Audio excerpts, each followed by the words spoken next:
Dynatron.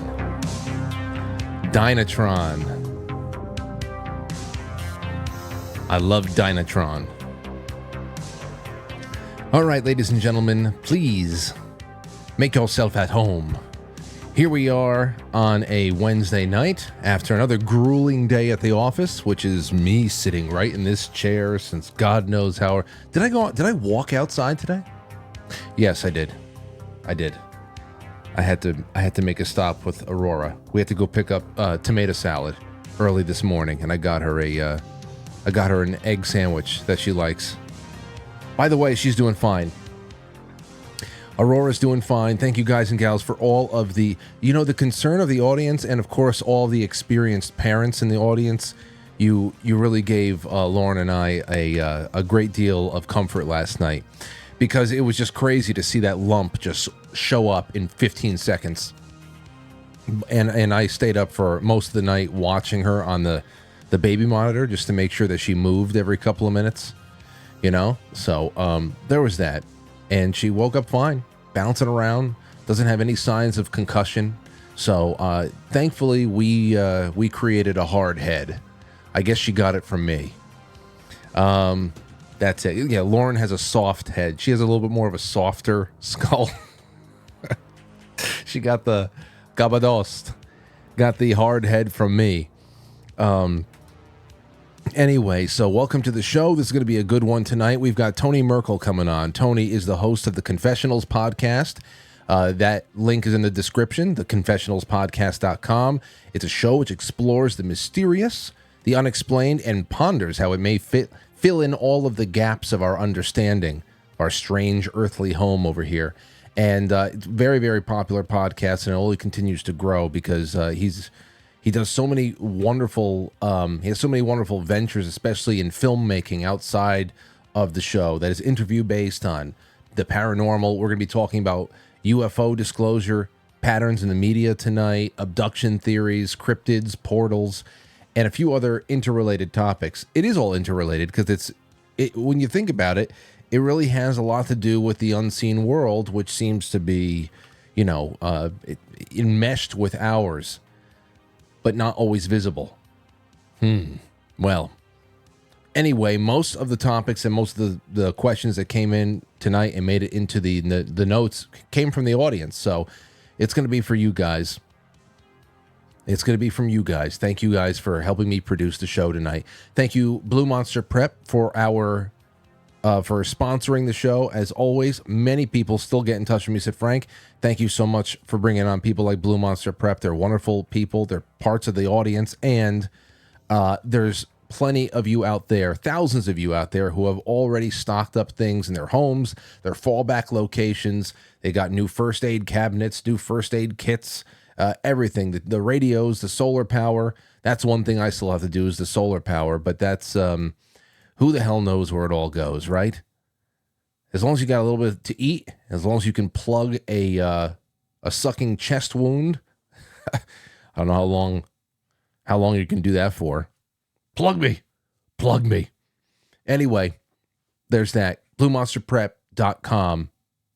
Promo code Frankly. Also, the Quite Frankly Elevation Blend. There's going to be something interesting announced by the end of the week. The mugs are in. These are gorgeous. Handmade. They've been getting handmade for the last month and a half. Okay? Handmade. So now there is an official Quite Frankly mug.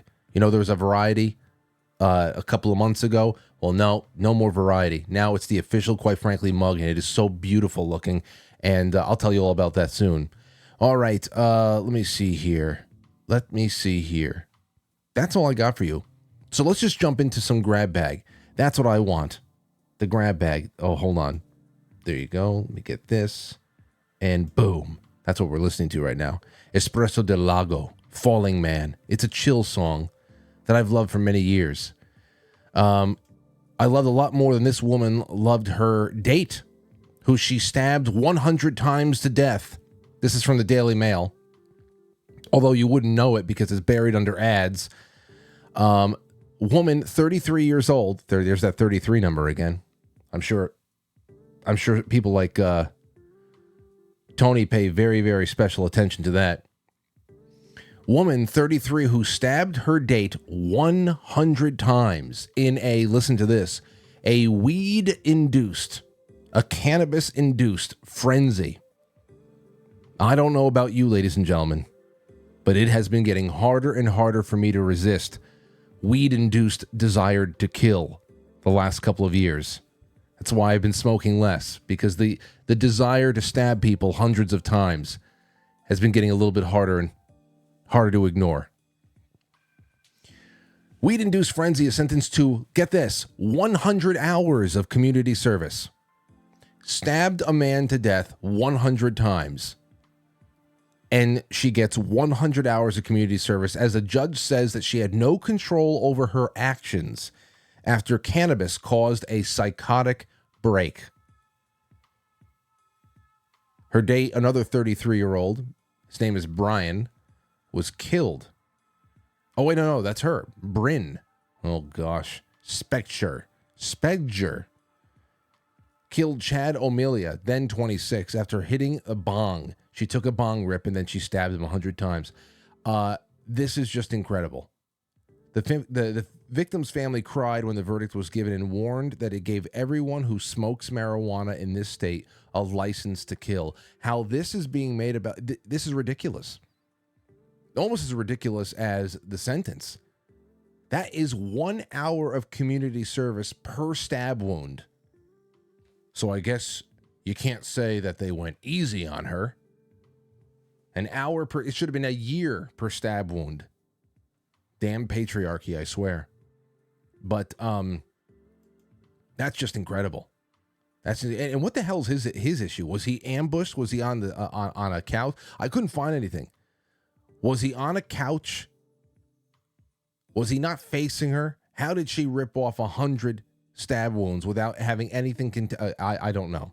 This thing really makes me feel odd inside. Very odd. Wonder what the hell he was up to. I don't want to be in that position. But still. All right. Now, here's another thing. We had another primary last night. I have to comment on this real quick before we get to everything really kicked off. We had another primary last night, and we were actually able to, again, announce a winner pretty quick, and it was Donald Trump. Now, Trump won by, as it stands right now, at least 10 points. But if we're only Republicans voting, without the troll factor, which is what is being really dived into right now, what would the margin be? 55, 60%? CNN put this into perspective. CNN, just think about this, because this is stuff that we have to start filing under the Time Magazine election fortification stuff. Listen to CNN. This is provided by the Daily Caller. A whopping 70% of Nikki Haley's voters in New Hampshire primary weren't registered Republicans. They weren't, but they showed up anyway to try to bring it to Donald Trump. It's all such a joke. Listen. Oh, hold on a second. Let me turn this down. Let me put this up. Great. Might play out. Let's go back to David Chalian with that. And David, you're getting more on the ways that Republican primary voters don't see eye to eye? Yes, that's right, Jake. In these exit poll results, you see a Mars and Venus universe for Haley and Trump coalitions here. Take a look at the numbers. Among Trump voters, 70% of them, according to our exit polls, are registered Republicans. Donald Trump, his support, 27% of his voters are registered undeclared. Which is on par. Because as we were seeing all throughout 2000, especially after 2016, once he had some time in office, we were seeing that at least 30% of the people who were attending his rallies were at least former Democrats or currently registered Democrats that just changed, but people who were in exodus. Or independents. 3% were unregistered before today. Look at how that compares with Nikki Haley. It's a complete reversal. It's an alternate universe. Among Haley voters, 70% are registered undeclared. Only 27% are registered Republicans. So what would that mean? What does that mean? that means that a whole shitload of Democrats are voting in these open primaries to try to troll and try to do everything they can to, again, just make sure that something unethical and uncanny happens. That's it. They really put it into perspective. Open primaries are a joke, especially with the current culture that we have. Now, I don't see conservative type voters, call them Republicans, call them whatever the hell you want. I don't see non-progressives even being willing to put in that kind of physical effort for a Democrat primary. We're more prone to sit back and watch their debates and crack jokes and make memes and all that other stuff. But this kind of physical effort, no. This is the kind of stuff you see coming out of the Democrat Party primarily, because their whole party platform is akin to obsessive ex-lovers who would happily set their alarms to 3 o'clock in the morning so that they can remind themselves to get out of bed and to go and key your car. Okay? Switching their party affiliations to vote for Snow Miser in New Hampshire, that's nothing. That's nothing compared to these lunatics, what they're willing to do. Okay? And here's another one. Another CNN interview. Just putting it all out there. CNN interview with a guy, one of those Democrat stink bomb voters. Listen to this. Here's a guy who just pretty much said, this is what I'm doing. Nikki Haley. And why did you vote for Nikki Haley? It's a vote against Trump. I think it would be better to have her against Biden in the elections than it would be Trump and her. Do you consider yourself generally independent, Republican, or Democrat? Democrat. So when you undeclared, you voted for Nikki Haley. If it was Nikki Haley against Joe Biden in a general election, who are you voting for? Joe Biden. Now this is the type of guy who would let a woman stab him 100 times without breaking a fucking kitchen chair over her head. Okay? Or at least trying to. No doubt about it. My gosh. Our friend of the show, Chillum, she's out there. She put this together, said primary pivot. Little bit of highlight on this. One last thing we do before we go to the break and we bring on Tony Merkel.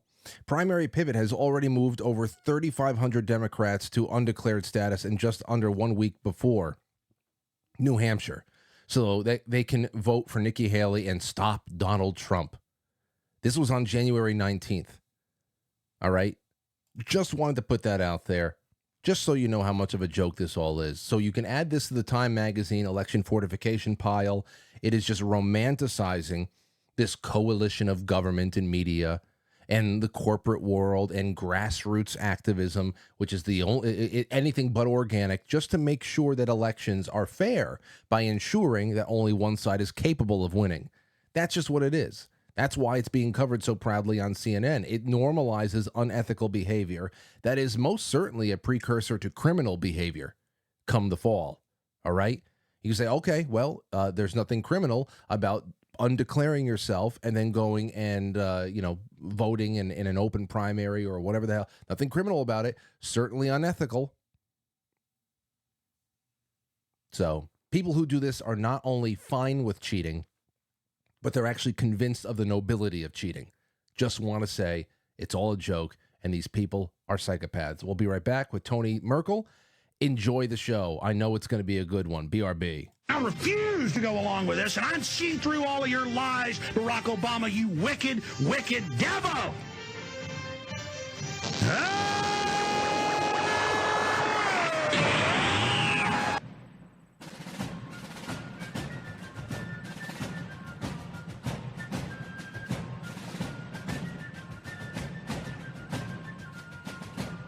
You let one ant stand up to us, then they all might stand up. Those puny little ants outnumber us 100 to 1. And if they ever figure that out, there goes our way of life. It's not about food. It's about keeping those ants in line. That's why we're going back. Does anybody else want to stay? Let's ride!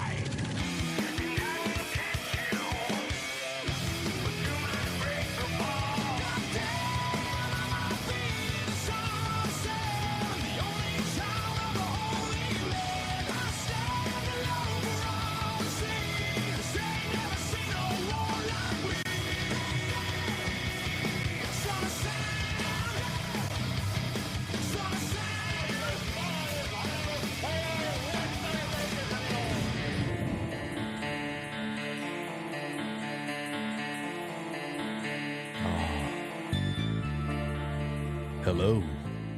Welcome. You know, it's been a little time. It's been a little time since we've been able to get into some paranormal stuff. And I can't wait to do it again now that we're in the dead of winter. And we spoke with Tony Merkel not too long ago because Tony came on the show in December to wish everybody a Merry Christmas, and that's the first time that you guys and gals got to see a little bit of Tony Merkel on this show. But though he and I have been speaking for a while at that point, and Tony is the host, as I said before, of the Confessionals podcast, which has amassed over, get this, 32 million downloads in the last 6 years. Quite a feat. I don't actually know how many downloads I have or views, because I've had to wipe out my YouTube account so many times over the last 8 years. I'm probably down to like 100,000 views. So that's the official number. Drawing a dedicated weekly audience of 35,000 to 40,000 listeners, and his show explores the mysteries of the unexplained, from Bigfoot to Dogman encounters to UFO sightings, abductions, and the reality of portals and other dimensions, and even traditional hauntings, which is I really love getting into that. So it makes the entire thing a must listen, and I've enjoyed his friendship over the last couple of years, and here he is tonight. Tony, how you feeling? Feeling good. Thanks for having me, man. This has been a long time coming. It absolutely has, and it was great to have that, 5 minutes with you over the Christmas, the lead up to Christmas. But now that we get a little bit of time to stretch out here, let everybody know, and I would like to know too, because I know you started off in, I think you said in shipping, trucking, that you're on the road. At least you were doing something construction related or anything like that. But whatever the hell you were doing, it's a long ways away from what you're doing now. So tell us about how you finally gave yourself over to being not only self-employed, but really pinning yourself down inside the new media. Oh man, it's been a journey. It's been a journey. Quite honestly, it's been a supernatural journey. And I mean that full-heartedly. 7 years ago now, January 19th, 2017 is when I dropped my first episode. And leading up to that day, back in 2016, I was driving my tractor trailer through Philadelphia. I used to live in Philadelphia, Pennsylvania, that area. And I was driving my truck into Germantown Pike. And I was just, I don't even think I was praying, to be honest with you.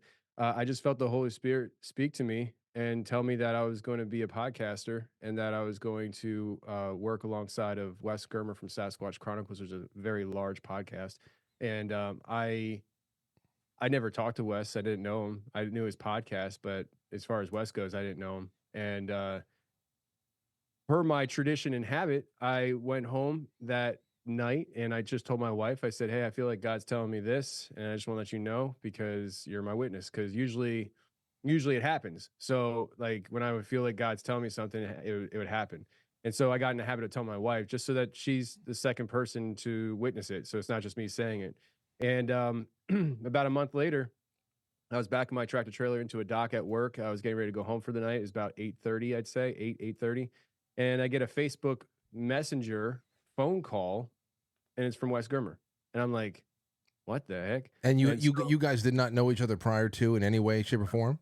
Never talked to the guy. Never talked to him. I had a Facebook group at the time looking into Bigfoot stuff, and I venture to think that he found out about my Facebook group and saw that I was running it, wanted to contact me because one of his first questions was, "Hey, I would love to have you on the show to talk to me to tell your Bigfoot encounter." And I'm like, "Sucks to be you. I've never had a Bigfoot encounter, And we talked for like 45 minutes. And in that first conversation, he was telling me how he thought I'd be a good podcaster. And I was just like, well, I already knew you were going to say that. I didn't tell him that, but I did engage in the conversation. I started planning the path, and he was like, yeah, man, like I'll help you. I'll tell you where to put your podcast. I'll tell you what to do with it and all that stuff. Cause I was like, I don't know what to do. He's like, I'll help you. And that's what he did. And so on the 19th of January, 2017, I started the podcast. I launched my first episode, and it's been an evolutionary process since then. When I first started the podcast, I didn't really know what direction I was going to go with it. I was kind of into the Bigfoot topic at the time, and we did more of that than not. in the beginning, but as time went on, it just evolved into a monster of, talking about upright walking dogs, portals, interdimensional shifts, and all the crazy. The crazier, the better. But yeah, I was a truck driver, man, in Philadelphia, and just living my life. And I really thought I was just going to be a trucker. My dad's a trucker. I got my CDL when I was 21. I floated in and out of the industry. And then when I was about 28, 27, 28, I dedicated myself to it. I was like, I'm just gonna be a truck driver. And that's what I was gonna do, is a good, honest living. It sucks in the sense that you have to work so many hours. You don't see your Right. family. You kind of watch the whole world pass you by. You're literally looking out a window for a living, watching the whole world pass you by. And for an extroverted person like me that always felt like inside I was meant for something more. It was soul sucking, and I wound up hating. I wound up hating my life. I was depressed a lot, and then this happened, and I just jumped in with it, and it slowly took off. It took off, but it slowly took off. I'm one of those classic cases of just, you keep your head down, you keep grinding, you keep just, don't worry about what everybody else is doing. Don't look around the room. Don't try No. to figure out what everybody else is doing. Just do you, figure it out, and go. And that's what I did. I treated it like a job. I would drive 12, 14 hours a day during the day. I'd come home, I'd kiss my wife. For the first year of podcasting, we didn't have any kids. And so I just would kiss her, go upstairs to the third bedroom that I made my little makeshift studio in, and I would just sit in front of the computer a lot of times, just not knowing what to do, just knowing that I didn't want to waste time. And one thing that I heard Rogan talk about was putting yourself in the environment to be creative. And so I was like, okay, let me adopt that. And so I would just sit down in front of the computer. I'm like, I don't know what to do tonight, but we got to figure something out. And I'd start Googling how to become a better podcaster. I'd start figuring out how to network. And next thing you know, it's 3 o'clock in the morning. I got to get up at 6 for work. And that was on repeat for years.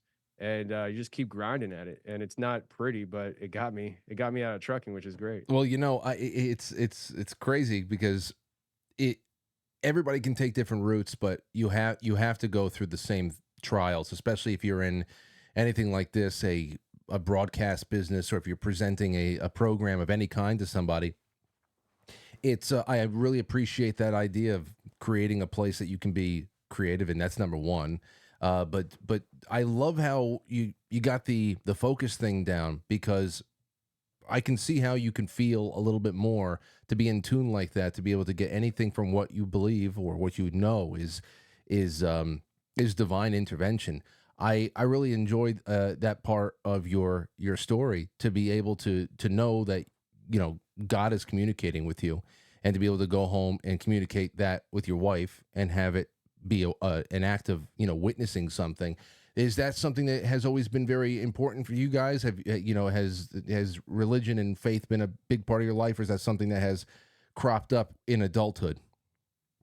I was raised in the church. My wife became a Christian when she was like 12. But even though I was raised in the church and she was introduced to God at a little bit of an older age, she's been a Christian longer than me. I was raised in the church. I lived in the shadow of my parents, lived on their spiritual crutches for a long time. I just kind of adopted, I'm a Christian because my parents are Christians. And I even went to Bible college because I didn't know what else to do with my life. So I figured, hey, I'll be a pastor and work 1 day a week. How hard could it be?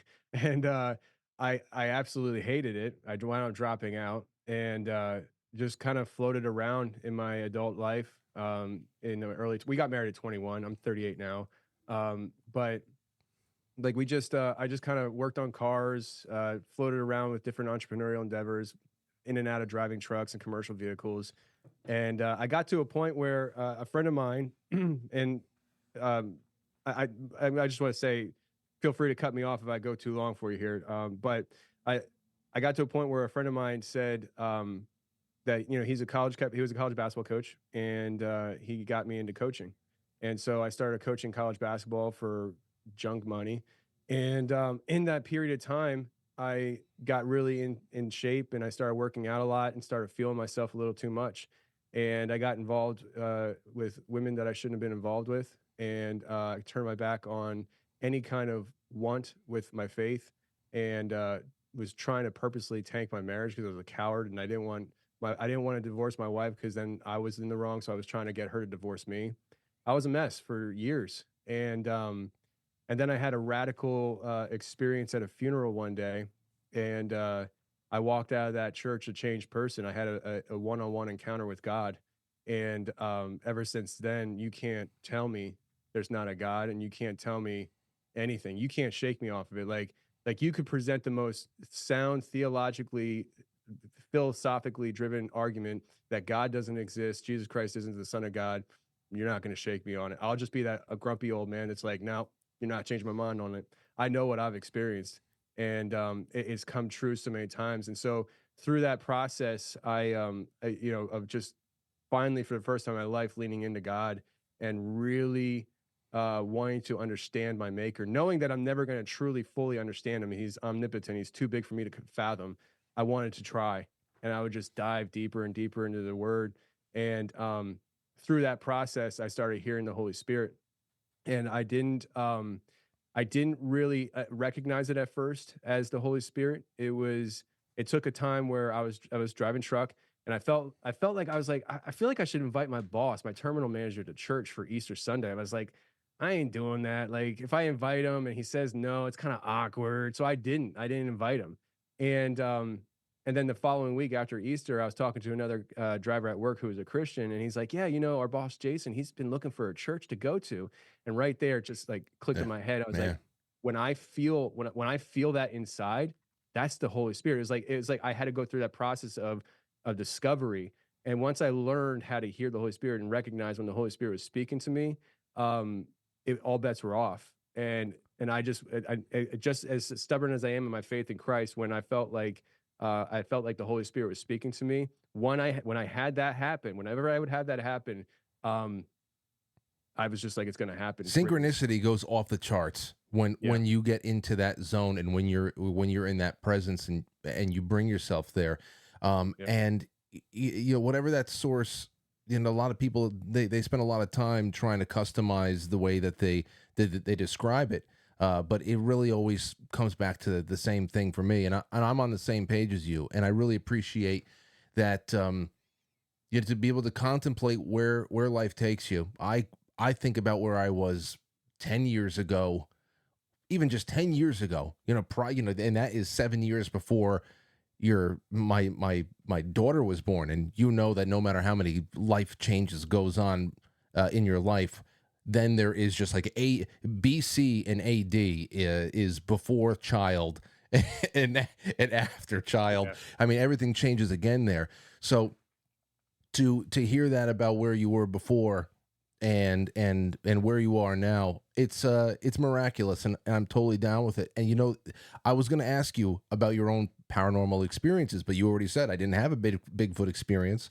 It looks like you're like me, where I love collecting the stories of people who have, and try to really like plug in the gaps of our understanding of what's going on in the world. And as you also said about God, we could do what we can to try to bring ourselves into a little bit more alignment with what is morally right and just in the way that we live our lives. But how can you really fathom the true understanding of what the universe is? And in there is my biggest question to kick off our paranormal discussions tonight, because especially in communities of faith, I mean, the one that I'm closest to is is Christianity. There is a lot of split on what the nature of the paranormal, the supernatural is, whether or not there are aliens that are in intergalactic space, or are they interdimensional? Are they aliens at all? Are they angels and demons? Is it all biblical, or is there a mix of a whole bunch of things? What the hell is Bigfoot? I mean, there's so much split in there. How do you navigate through that stuff? Because you have such a wide array of subject matter that you cover that is usually rejected out of hand by a lot of people of faith. Yeah, it's been an evolutionary process for the last 7 years. When I first started doing this stuff, I was going to a church that was pretty mainstream type of Christianity, which is what I needed at the time. I don't know if I was ready for anything else, to be honest with you. And so I think that there's different churches for different types of people in that sense. Like, I think as long as they're preaching Jesus Christ, Son of God, the gospel kind of thing, because I mean, some churches are designed for people who are more new believers, and some are for senior believers that are kind of like, let me give me the meat and potatoes. I don't need the cupcake stuff. Yeah. And so when I first started, talking about this stuff, I'll tell you what, man. I came out of my Bigfoot closet. I was quiet about it for a long time. The only people that knew about it was my wife and my parents. Nobody knew because I was like, I'm not trying to talk about this stuff. And it was just like my own little guilty pleasure. And a guy at work found my Facebook stuff and he outed me. And I was like, okay, here we go. But it was the worst. Like, but I started talking about it with people at church, and people were kind of perceptive as, oh, Tony's a weird guy. Okay, like it was just like whatever. But the thing that I always think about when people ask me similar questions is one Sunday I was standing with people before church. It was a church plant, so we were kind of just setting up the chairs and kind of getting everything together, and we were wrapping that part up. And the worship band was on stage practicing. Well, those people were done. They came down. This one kid, and I do call him a kid, he was like 20, probably not even 20 years old. He came down off the stage. He was leading worship that day, and he kind of came over to us and started listening to the conversation, and he heard me talking about Bigfoot. And he like scoffed at me, and he goes, "Wait, you actually believe in Bigfoot?"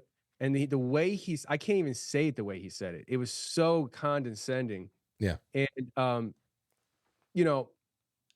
I thought I just wanted to grab him by the hair and slam him to the ground kind of thing. Like I the love of Christ was not in me there. Because the way he was talking to me, I was like, kid, here's the thing, man. And I didn't say this to him. I just kind of brushed it off. But I was like thinking to myself, we're literally standing in a church getting ready to worship a God we never laid eyes on.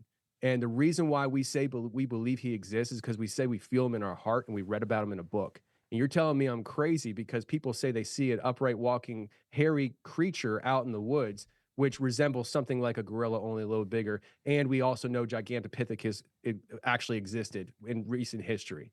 Like I'm the disgusting crazy person. I was so angry. And I started getting that kind of commentary towards me over time. And it kind of pushed me away for a while. And I was just kind of like, you know what? I don't need these people. I can grow spiritually on my own. I don't need to be incorporated into a body. If this is what they're going to treat me and talk to me because of my interests and stuff, I'm out. And I left. And that was a mistake. I'm back in church now. But I think that the modern Christian church, they're starting to, and from my experience, I think they're starting to change. I think they're being forced to. But for a long time, they divorced themselves from the supernatural aspects of their creator. They want to talk about the cupcake stuff, the easy stuff that everybody can kind of come to understand and agree on. Jesus Christ, he's Son of God. He died. He rose 3 days later, defeated death, walked amongst men, ascended into heaven because he's God. Like that's comfort zone. When you start asking questions about Genesis 6 and these Nephilim creatures and fallen angels having sex with women and all this stuff that you just isn't talked about, people don't really know how to comprehend that. And I don't want to blame them because I didn't at one time either. My conclusion over these years of looking at this stuff is I just think that overall, a large portion of, at least let's just say, the Western American Christian church has divorced themselves from acknowledging the absolute supernatural essence of their creator and how he tied it into creation. And I just don't agree with it. And I'm fortunate that when I moved to Tennessee, I walked into a church and finding a church for me is very difficult because I got to find a church that I like. And then I got to introduce myself to the pastor and leadership and say, hey, this is who I am. Are you okay with what I do for a living? Because if not, I got to know now.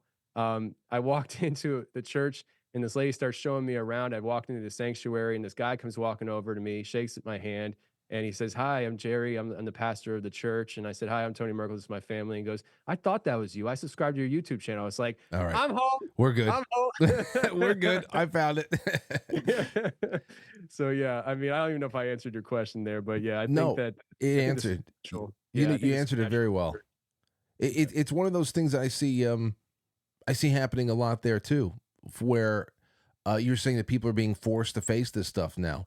Well, if I were to go back 15 years, where we were already doing what we're doing with the live streaming for a couple of years at that point.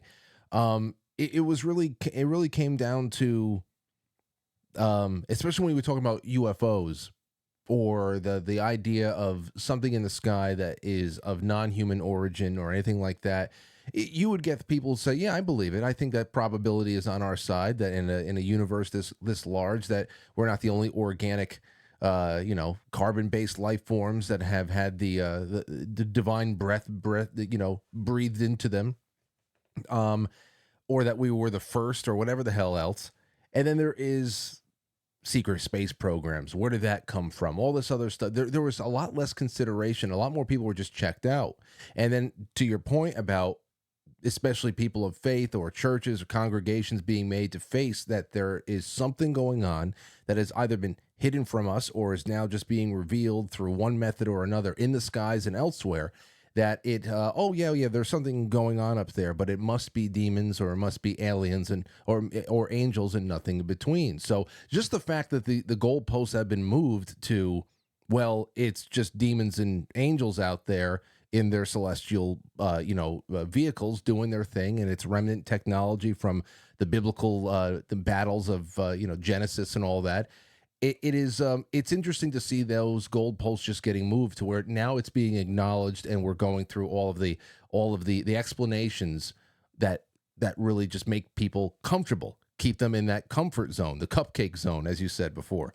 So I've been really having a lot of fun with that there too. And there's plenty of derision, there's plenty of judgment that is cast, and you just got to put up with it. But like I said, as long as you find yourself a nice home, you can deal with all the craziness outside of those four walls, because at least you know you have stability on the inside. And that's pretty cool. And I'm glad I asked you about this stuff. This is really cool to know. Yeah, I listen, man. One thing I learned over the years, early on, I was trying to figure out what I wanted to be as a podcaster, and I think a lot of people who do what we do go through that one way or another, trying to understand what kind of character I want to be on air, and what do I want to represent, and like what do I want to project myself to be. Early on, I tried being more journalistic with everything I do, and asked the right question, and it's just not me. I'm not a journalist. You're a fantastic interviewer. I've been listening to you since I've been driving truck, and like it, I realized I'm more of a conversationalist. Mm-hmm. In being a conversationalist, I just need to be myself. And I figured, you know what? If that's not enough and this sinks the ship, then maybe that's it. And maybe I'm either misread the cards or God had fulfilled his purpose, And but what I found out was, by being myself, opening up, and just having fun, and not taking myself too serious, not trying to be anything I'm not. People seem to gravitate towards it, and a lot of people have come. And this is, for me personally, the most significant thing. It's not what I set out thinking it would happen, but through a paranormal podcast and me just being myself authentically and speaking about my faith when it's relevant, a lot of people have come to Christ through the podcast, which for me has been just a phenomenal thing. I'll tell you a real quick story, and I'll let you take us away somewhere else. But there's a couple in Australia that I like telling the story, because he was listening to my show. And Australia is a very secular nation, and he's listening to this podcast, paranormal podcast. That's what he's into. And he finds out that I'm a Christian. I just say things here and there on my show. Like, I don't set out to preach, but if somebody says something about God and they bring it up, we'll talk about it. And through that, he started feeling like, hey, you know what? Maybe I want to start going to church. And he goes to church, and in church, finds salvation through Christ, goes home to his girlfriend, and he's like, listen, this is what's going on. And he invites her to church with him. And then she goes to church, and then she becomes a Christian, and they're both listening to my podcast. And then they go home and they start feeling convicted because they're living together unmarried, and they go get married. And then after they get married, they're like, you know what? We want to dive more into the word. And so they go to Bible college. And last I heard, they're in Bible college together, studying to be in the ministry. And it's all started because he's listening to a paranormal podcast in America. And for me, like those kind of stories, that's the most satisfying thing for me. And so, yeah, I mean, I guess that's probably why it's happening, and that's why this is why God kind of put me in this position, because maybe it's more unique than I think it is or should be, where people just kind of be themselves and let God do what God does. Oh, I'm with you 100%. And you know, because you've been doing it, in 3 years you'll be doing this for 10 years already. And I then and you know just as well as I do that there's so many things that go on behind the scenes with people reaching out. The craziest things that you do that you don't even pay attention to, that really touches somebody in a way that sets them off down a path. And I've had those situations, and it feeds back into you and makes you double down. I mean, just yesterday, you know, if it weren't for the direction that my show had gone in with the people that have come on, I've become friends with, the topics we've discovered and explored. My wife and I just yesterday we sat down with a priest I know who has been preparing us to actually get married again on our anniversary sacramentally now, because when we got married in 2017, we had the pastor that showed up, but it was at a golf course, and we took our vows and we took those very seriously. But now it's about the sacrament, and now it's about rearing children in the church, and that's something that is so alien to me. But at the same time, I feel like I'm plugging into a source that is, I mean, I need more of it, and and that just, so it not only, it creates this continual feedback loop where that people are getting something, and in turn it feeds back into your life, and it's just mutually beneficial. And I know that you know what that feels like now. So this was wonderful. Let me ask you this now, since we have set the stage for why we talk about the weird shit that we do. Yeah. I got an email. It's usually what it comes down to. The emails are the best part of the job. Hey, Frank, I'm listening to last night's episode. This was a couple of weeks ago. Another banger, by the way. And I came up to the end where you got into the alien abduction topic. Tony Merkel, who I've heard you both shout each other out recently, has some good insight on this based on conversations he had with L.A. Marzulli, who proposed that the cattle mutilation phenomenon is tied to a breeding program, which I thought was a very interesting idea. I think either would be good guests to discuss the topic if you can get them on. Well, you're here tonight. So he said that basic theory is that our government was offered the same deal that was offered in Genesis 6, and our military-industrial complex got weapons and technology in exchange for a new Nephilim breeding program, that so Satan can have an army in the upcoming Armageddon. Now, this is from Brian Mullaney that wrote into that. I wanted to throw that at you to get your opinion, but tie it into what Tucker Carlson was saying at the tail end of December of last year, where he made several appearances to talk about the UFO phenomenon and how he was too spooked about what the implications of it were to even talk about it and discuss it with his wife, that he believes it's spiritual and ancient in origin. So I want to just throw that out your way, and we can start picking this one apart. What do you think that is all about? Well, I think he's right. I think it is spiritual and ancient in origin, and it's nice to know that they're finally catching up. So I had L.A. Marzulli on the show a few weeks back, and I do want to say this. I came out with an episode 400 something. I mean, I'm now in the 600s. But it was called Nephilim Portal Babies. And this idea has been in my inner circle for a while now. My friend Joel Thomas has been talking about this idea. I think he calls them meat sacks, but this idea of this interdimensional Nephilim hybrid breeding program for future warriors. And we've been talking about this for a while. So when LA mentioned it to me on the show, I nearly flipped, because I was like, hold on. You mean that's real? Yeah.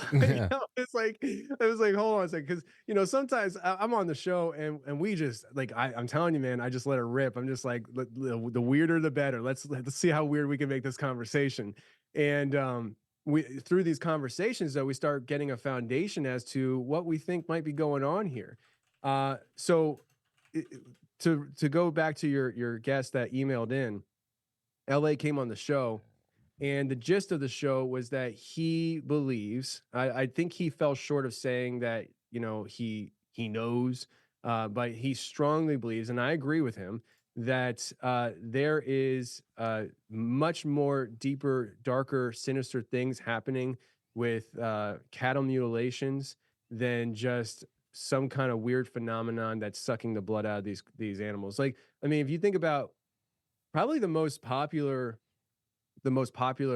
thought on cattle mutilations is more than likely, if you're trying to do the logical way of doing things, is probably it's some kind of black ops operation and they're testing new technology. Problem with that is it's been happening for far too long, and they don't need to do that. They can just have their own weird black ops ranch somewhere with their own cattle, and they can suck the blood out of them all over. They don't need to do it to some random rancher in Utah and then in Texas. It seems like we're missing something, and I'm just going to get weird with you and your audience for you. Do it. We believe that there is an ancient race of fallen angels that are creating hybrid beings, Nephilim, for a future war, a future battle of Armageddon, the end times kind of thing, and so LA has a much better way of breaking it down, but he believes that the bovine blood is what the key is, because they're using that to foster embryos in another realm. And he has people who have come forward, and I just this past Tuesday, it's ironic that you bring this up, just this past Tuesday, this Tuesday, I had a lady on, her name's Karen, and she is somebody who has documented evidence that she was pregnant, and then she's no longer pregnant. This is it. There's no sign of her being pregnant, and it happened multiple times. How old is she? She's probably in her 50s now. Did she ever give any of her testimony to somebody like Dr. David Jacobs? Possibly. I know she's been making her rounds. Her name's Karen Wilkinson. Okay. Yeah. So and this happened multiple times for her, and each time there's just no proof that she was ever even pregnant. And but she also has a lifelong history of alien abductions. I mean, she talks about having experiences where the abduction starts and she's lifted out her bed, I think when she was a child, and being brought towards the window, and she just literally materializes through the window. The window doesn't open up, she just kind of goes right through it. And so she came on and told her story about how this all kind of unfolded for her and these different experiences. And she's been working closely with LA. In fact, she just came out with a book, and I think the only way you can get it is lamarzulli.net. And she tells her story in there, but LA believes that the fallen angels are these alien entities are abducting people, but they are removing these embryos out of womb, or fetuses out of these wombs, and basically, I don't know, cooking them in these meat sacks, in the terms of Joel, these meat sacks to grow hybrid entities. I know it's far out there and crazy, but for me, it seems normal. Like no, I talk about stuff so much, it just is like, yeah, I understand. I know, and it's not crazy to me because I have listened to and read so much from people like Dr. David Jacobs, who he had appeared, I don't know how many times on shows, programs like Coast to Coast, and I have played some of those episodes on the after hours programming on the website over the years. And what he called them were hybrids. They were hybrid humans, but alien, whatever he was talking about. I don't know if he really conceptualized as to what they were and whether they were biblical entities or whatnot, but he was saying that there was a hybridization program going on. And specifically, he had been able to document quite a few compelling cases of just jacked pregnancies. Like you were just talking about there. We're talking about confirmed pregnancies where there is just nothing left. It's gone after a while, and this is medically confirmed, just pregnancies that would disappear. And when I think about that, and I think about all this uptick, me and Jay Dyer, we would, there's been quite a few times over the last couple of years that we would get together and talk about the uptick in stories that would be published about mechanized reproduction methods, whether they be the artificial wombs, the latex sacks that you see all these little baby sheep and goats being, grown inside of these artificial wombs, or the fact that AI seems like it would be a really logical method of creating vessels through which something can inhabit it. And of course, when you think about the fact that AI is more and more being positioned to be merged with human beings through, Neuralink technology and anything else, it makes you wonder, what do you physically open up a human body to when you have now merged it with something that has network connectivity? I mean, it could be AI, it could be laboratory, Brave New World kind of stuff going on there, and of course the hybrid programs that I've been reading about for years. That doesn't make me feel any way, shape, or form like shocked. But let me ask you this, because when I think about this, and I'm sorry to the audience out there if you have to hear me ask this again, because I usually ask it for guests of your caliber. I'm always curious about the answer I'll get when we're talking about non-human intelligence from space, from parallel universes, or if you're just in the belief that there's, we're talking biblical narratives here. I have a really hard time grasping how our earthly governments have anything of value to trade or bargain with to even qualify us for gifts, whether they be technological or otherwise, from these entities. For instance, why would aliens or demons or angels, for that matter, need to negotiate with us to be able to take cattle or even to take people? I'd love to know what your thoughts on that is. Yeah, I don't think they do. Okay. I don't think they do at all. If anybody feels like they struck a deal, I think it's just pure manipulation. And I think that how do you get somebody to cooperate with you on a spiritual level? Make them think that they're in control. Yep. Let them feel like they are in one step with it. So I don't think that they need to do anything of the sort. I think that any kind of deal striking, if it even happened, is purely manipulation. And I mean, imagine having a powerful world government that thinks it's working with you. Like that's a whole level of manipulation on a spiritual level that will affect an entire nation. Like you go for the head, not the toenail, And so I think it's a much more along the lines of trickery, manipulation, and like I said, if it even happened, having these world leaders believe that they are working with them. Like, man, like imagine being tricked to work with Satan. I know. That's what I think is if it happened, like, and because I don't know if it actually happened. I'm not saying I don't think it happened. I really don't know. I'm jury's out for me. But I definitely think if it did happen, it's pure, like, man, dude, like it's just another level of manipulation. That's how I view it, for sure. I'm with you, because it's the one thing I could never. So many people fall back on that. There was a deal struck years ago, and like no, and that's why even the disclosure, all the talks about disclosure of hidden technology, whether it just be our own or of any kind of non-human origin, whatever the hell it is, wherever. I don't know, whatever Montauk chair we were plugged into when the schematics came through and we started building it.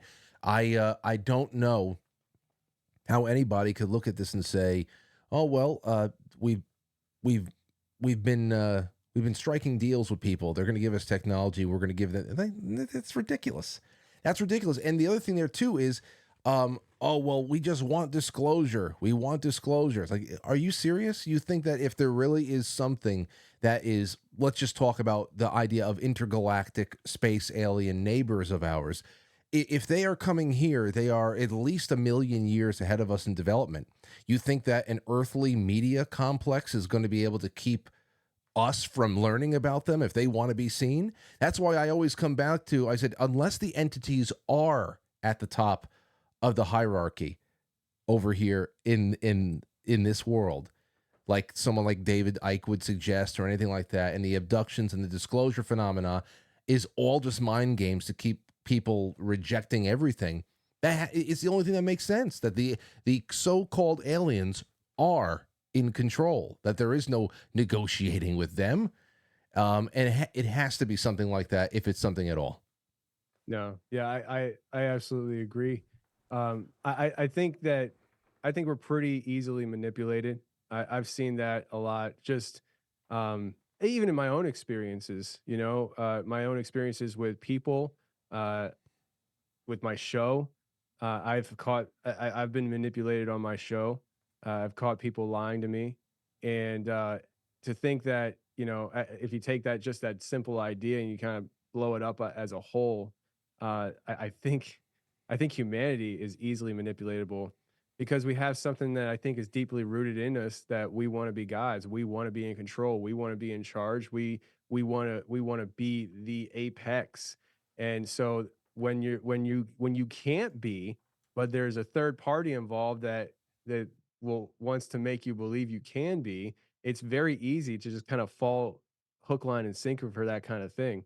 And I see it with a lot of people that are searching for meaning in this life. I talk to a lot of people, and n- you talk to people who are having interactions with entities, and like bona fide long-term relationship entity relationships, and you hear them talking and you hear the evolution in their story where it starts out, not every case, but it can start out kind of like a scary situation, and then over time they become more and more comfortable, more and more desensitized, and then all of a sudden they're communicating with this entity, and this entity is saying, I'm here to help you, I'm here to help you ascend to the next level, I'm here to help you become whatever. And to me, when we're talking to when we're holding relationships and long-term long-term relationships with entities and letting these entities instruct us, I just it makes me very, very nervous because I just know the history of humanity, and we really do fall for these things time and time again. And some people can say that maybe that's me, in believing in God, an entity, the Holy Spirit, an entity, but yeah, I do feel like there's just a lot of manipulation involved with this kind of stuff, Yeah. and I don't think it's going to change. I don't think it's going to change a whole lot. I think what we're starting to see is the spillover from the spiritual realm of manipulation into the physical, where our own physical governments and stuff are going to start utilizing this stuff to manipulate us. I wouldn't be surprised if UFOs and aliens becomes magnified on a level we can't even imagine this year.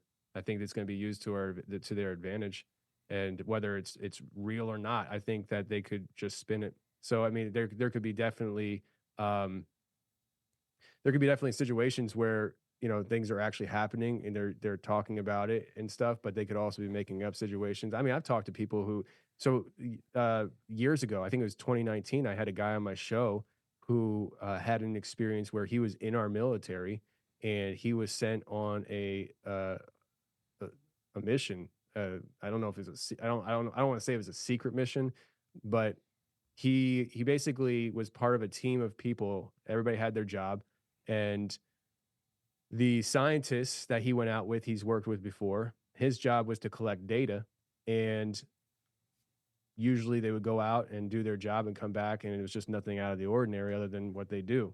Um, this time he described a situation where they were hiking. I think it was like a day or two journey into some kind of wilderness or something. They came in on a boat. He wouldn't tell me exactly where this happened, um, but he comes across their target, and he said this thing was nothing he's ever seen before. It was like a crashed UFO, only it didn't look like a saucer. It looked like like I think he said it was like a school bus kind of thing with wings on the back or something. I can't remember exactly the details of it. Jeez. I just in my head I'm thinking of the image that the artist drew for the show. That's what I'm thinking about.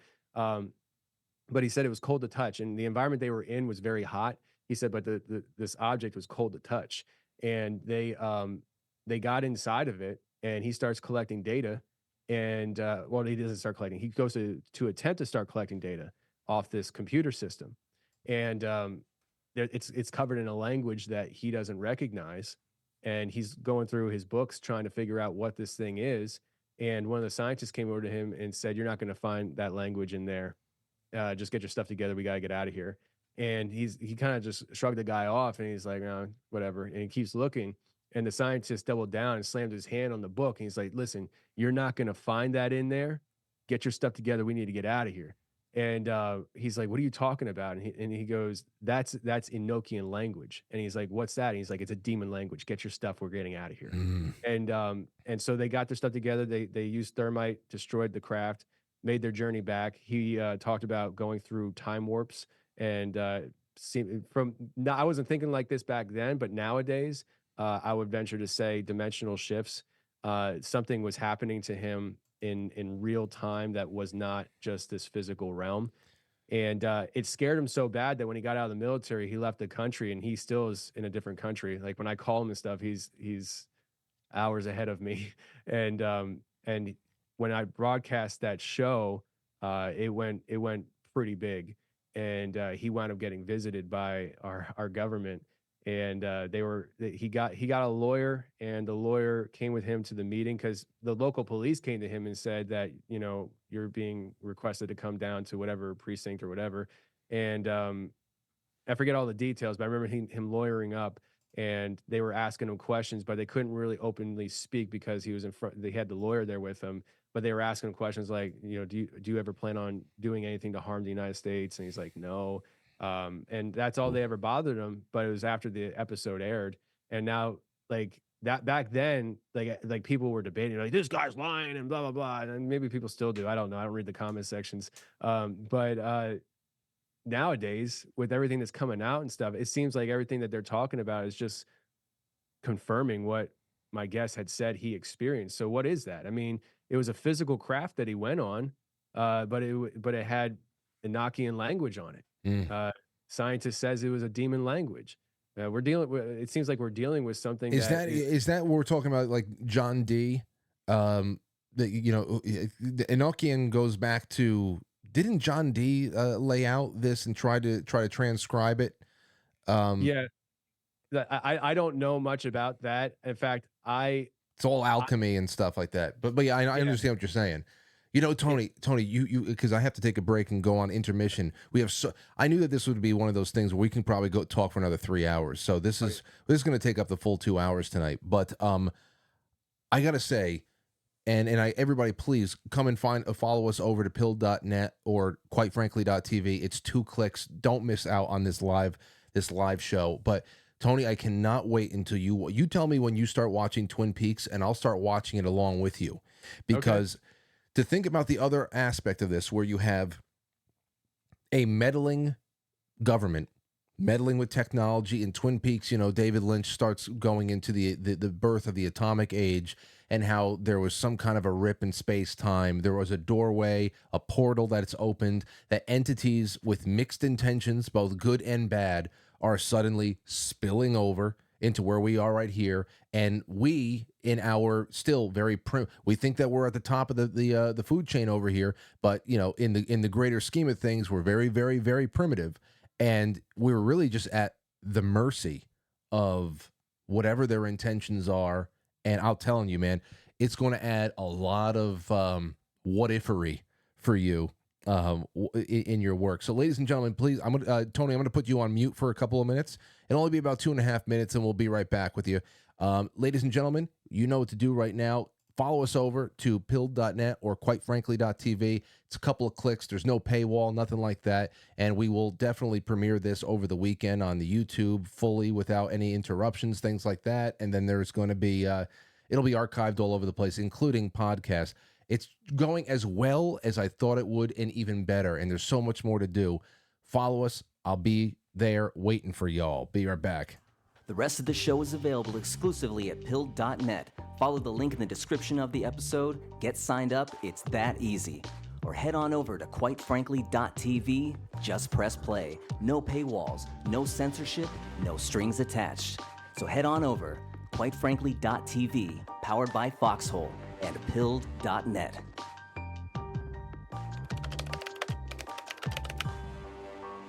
It's intermission time, folks.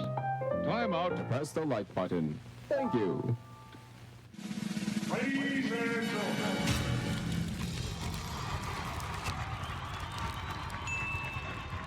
Welcome to intermission. We'll be right back.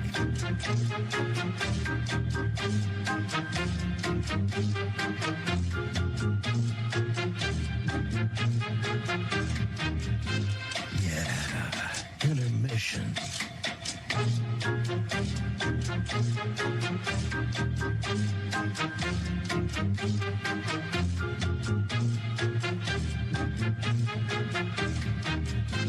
Yeah, intermission.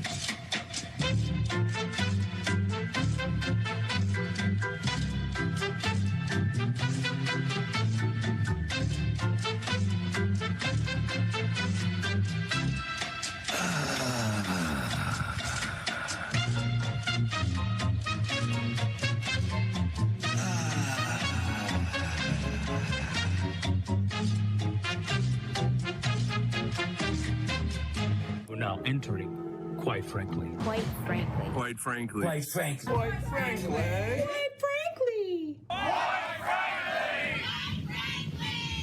Quite frankly. Quite frankly. Quite frankly. Quite frankly. Quite frankly. Quite frankly. Quite frankly. Quite frankly. Quite frankly. Quite frankly. Quite frankly. We all support quite frankly. Not quite. Quite frankly. Let's go, Brandon. Quite frankly, in Roma, Italia. Quite frankly. You going on Frank's show tonight? I want to get a Coke. Can I get a Coke? So everybody watch. Quite frankly, with Frank.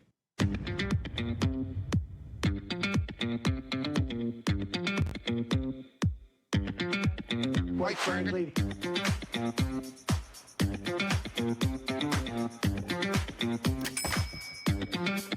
How dare you?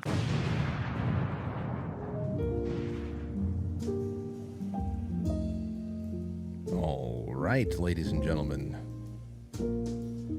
Boy, one of those nights. It is one of those nights, but we're clicking on all cylinders here. Got Tony Merkel of the Confessionals podcast, and like it's so much more than the podcast. He's got so many different projects that are forming. I'm sure many more coming down the pike. A filmmaker, and we are just having a really nice conversation here. You know, Tony, I've got so many questions that have come in from the audience, even to the lead up to tonight's show, that I think we got to get in on. Let me see. Can I just say one thing real quick before you do that? Please. I just want to say my ADHD went haywire that first hour. So if I went totally the wrong direction, I'm sorry. I just started talking. Like you asked a question, my mind just goes a million different directions, and I apologize for that. No, that's exactly what we needed. You talking about conversation. I mean, that's really the art of it. I come into a show. I come into a show with a little bit of an idea of what I want. I know what I don't want to miss. What pieces I don't want to miss. Other than that, I mean, I think that was a wonderful exchange there. Got a lot about your foundation. That's huge in understanding how you operate and where you're coming from.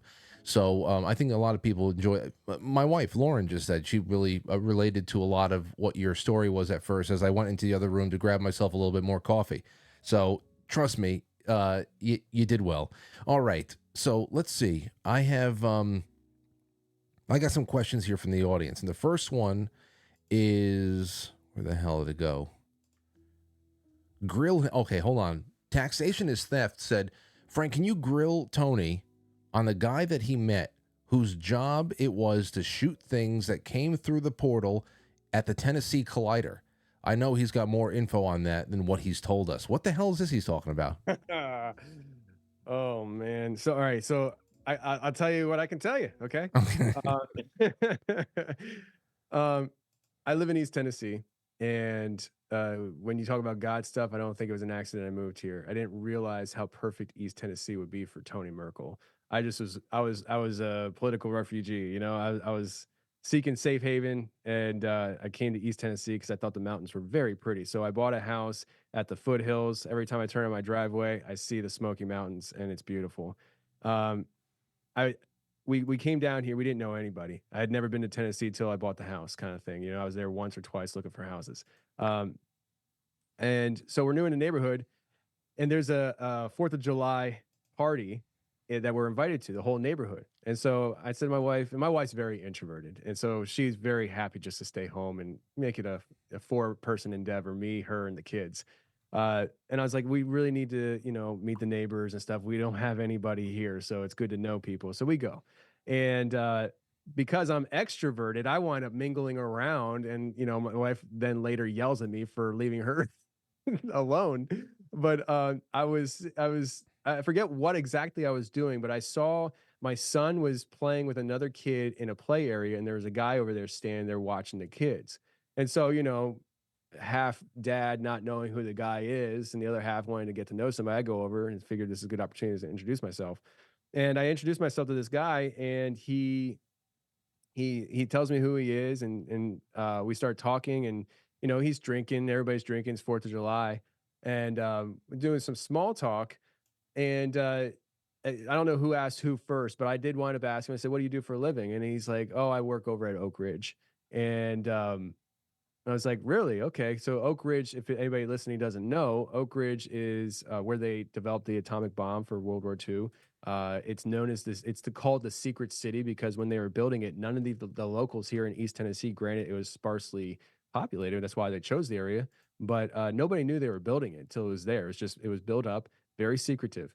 Um, he works there. It's basically DOD, high security, high level science going on. In fact, in my neighborhood is one of the scientists that was hired there that I met at that same party. He said that he said he's a scientist at Oak Ridge, and he doesn't know. At least when I talked to him last, which was at that party, I haven't seen him since. He didn't know what he was being hired to do. They were hiring him basically to be on retainer for his brain. So whenever they needed him, then he'd have to show up, kind of thing. So that was it. That's all he knew. And so just kind of paint the picture as to what Oak Ridge is. But also, if people, and I'm sure your audience is familiar with the idea of CERN, particle accelerator underneath the ground, going between Switzerland and France, 17 miles in diameter. They're smashing particles together, opening portals over there. They will deny that, but Tony says so, so it's facts. And in Tennessee, here at Oak Ridge, they have a particle accelerator. They have the same thing, only it's just not as big. And in 2019, there was a publication that quoted one of their scientists saying that they were trying to find the mirror universe.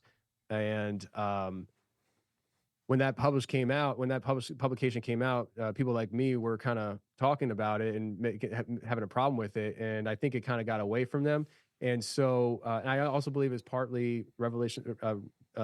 What's the word I'm looking for? Revelation of the method. Basically revealing what you're going to do before you do it, kind of thing, or so they're guilt free. And they basically retracted it, and they said that, oh, we were just kidding.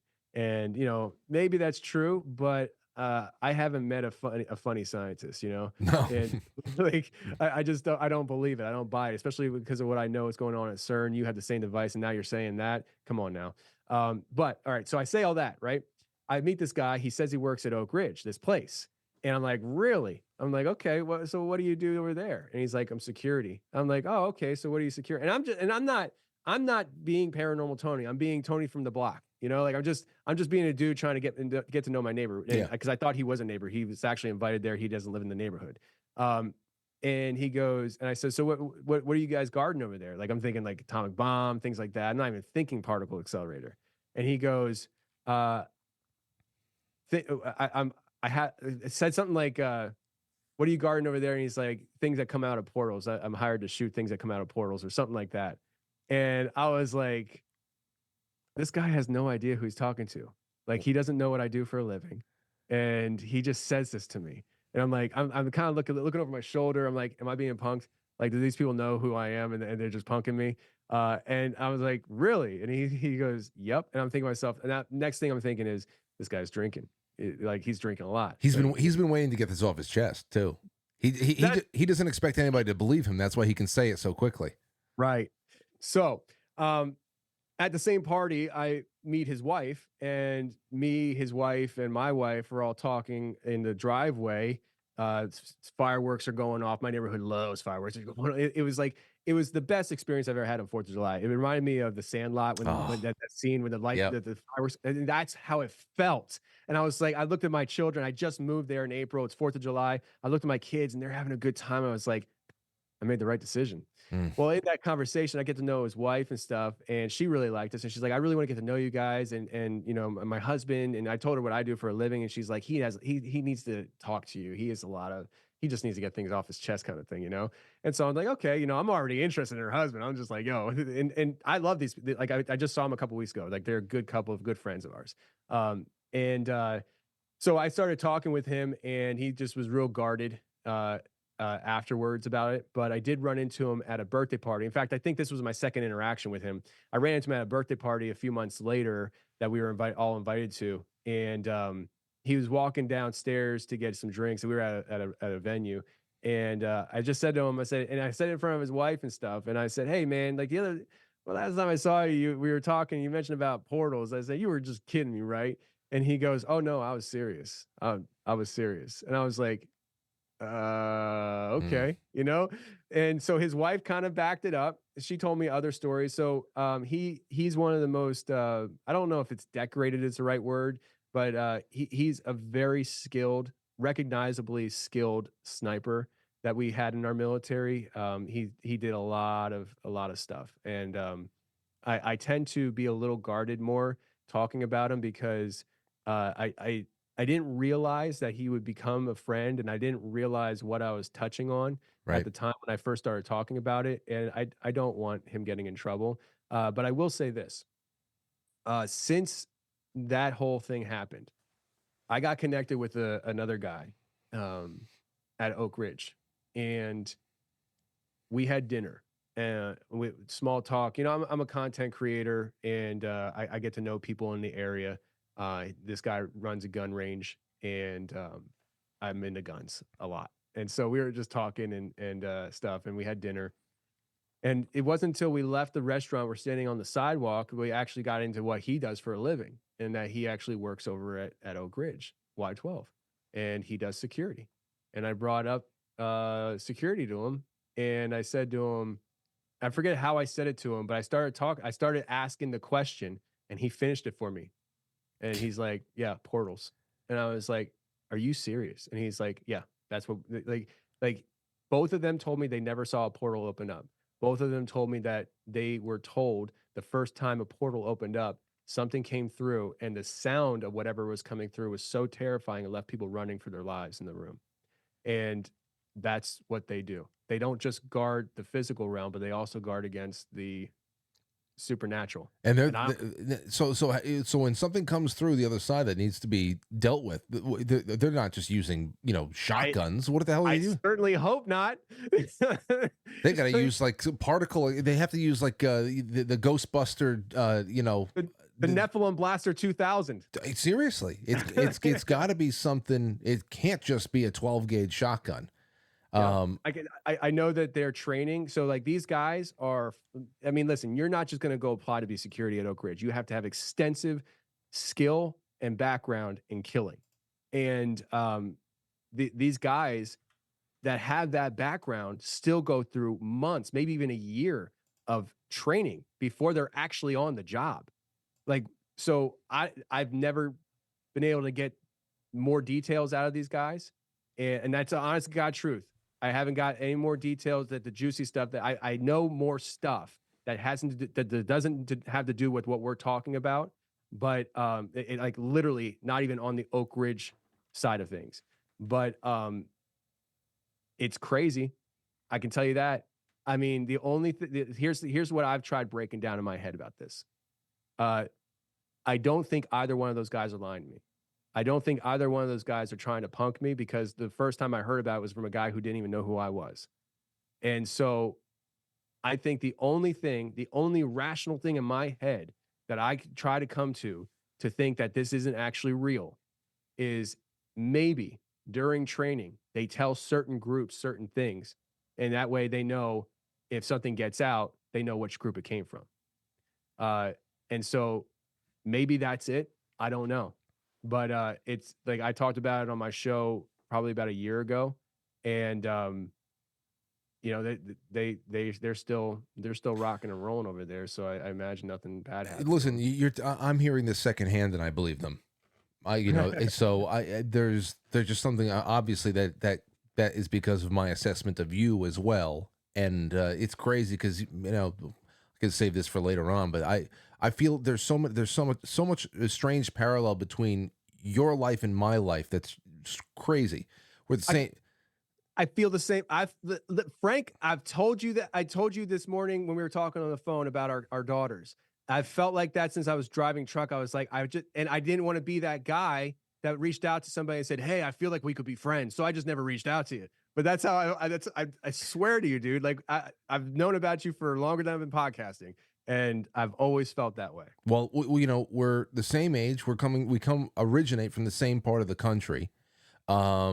We have daughters that are almost exactly the same age. It sounds like the relationship with your wife is very similar to the one I have with mine, especially introvert, extrovert. I never knew a stranger. Whenever I go to a place, I'll just lead the way and we'll do fine. So it's one of those things. There's just so much going on here. It's crazy. So I already have a level of I trust your judgment already because I trust mine to a degree at least. But then there's this. That is so much of what I have heard from. Then again, it's not firsthand sources, but what was coming out of Montauk. Over here in New York, I live right along the Long Island Sound, and of course, right at the tail end of that, you got Montauk, you've got Plum Island. There's so many things that went on over there, from dealing with the metaphysical and the interdimensional to biological, with the creation of Lyme disease right over there. And I think about this, and I say, yeah, well, I've heard about that it was either in New York or some other like Florida laboratory where there's just creatures that come through the other side and destroy the laboratory, that there needs to be a contingency to be able to put down whatever's there. And then, you're bringing something through to a place that is not like over here. And if they are in some ways not physical, then how the hell do you subdue them? You need some kind of, I don't know, scalar technology. It can't just be a 12 gauge. I want to know so much more about that. It's too bad there's not much more to know. Yeah, I don't think that as far as they've ever told me, I don't think they've ever encountered this situation themselves, but they have been made aware of it. I mean, clearly, if you're being hired to secure an area, you need to know what you need to secure, and that will obviously give understanding to why you're trained the way you train. Yeah, they've told me how they train, and it seems a little excessive on the surface, and so. Yeah, I mean, that's what I have for that, but it kind of just that, and I'm glad you brought it up because honestly, like I forget a lot of different stories until somebody brings it up, and that's one I haven't thought about for a long time. Like literally, I was just with them a couple of weeks ago, and didn't even cross my mind this whole thing. Like it just they became friends, and it's wild. And what you just described to me, man, listen, we're living in Stranger Things. Like Stranger Things is real. Okay. Like it's a fantastic show. And maybe I like it more than most people because I know it's real, but it's a real thing. This stuff is real.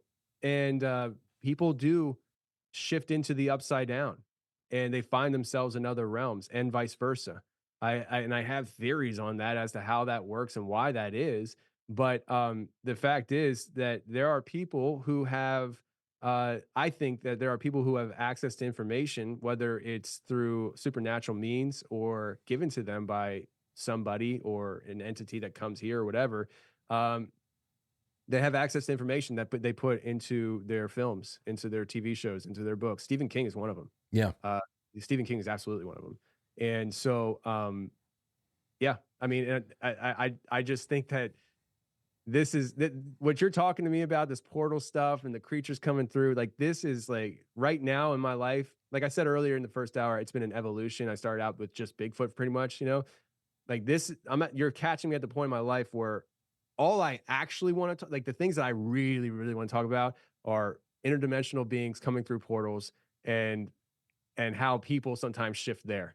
And like that's what I like talking Well, about because yeah, that's why I'm going to say it once again. It's going to be so incredible to see what kind of deep dives you do on Twin Peaks once you watch it.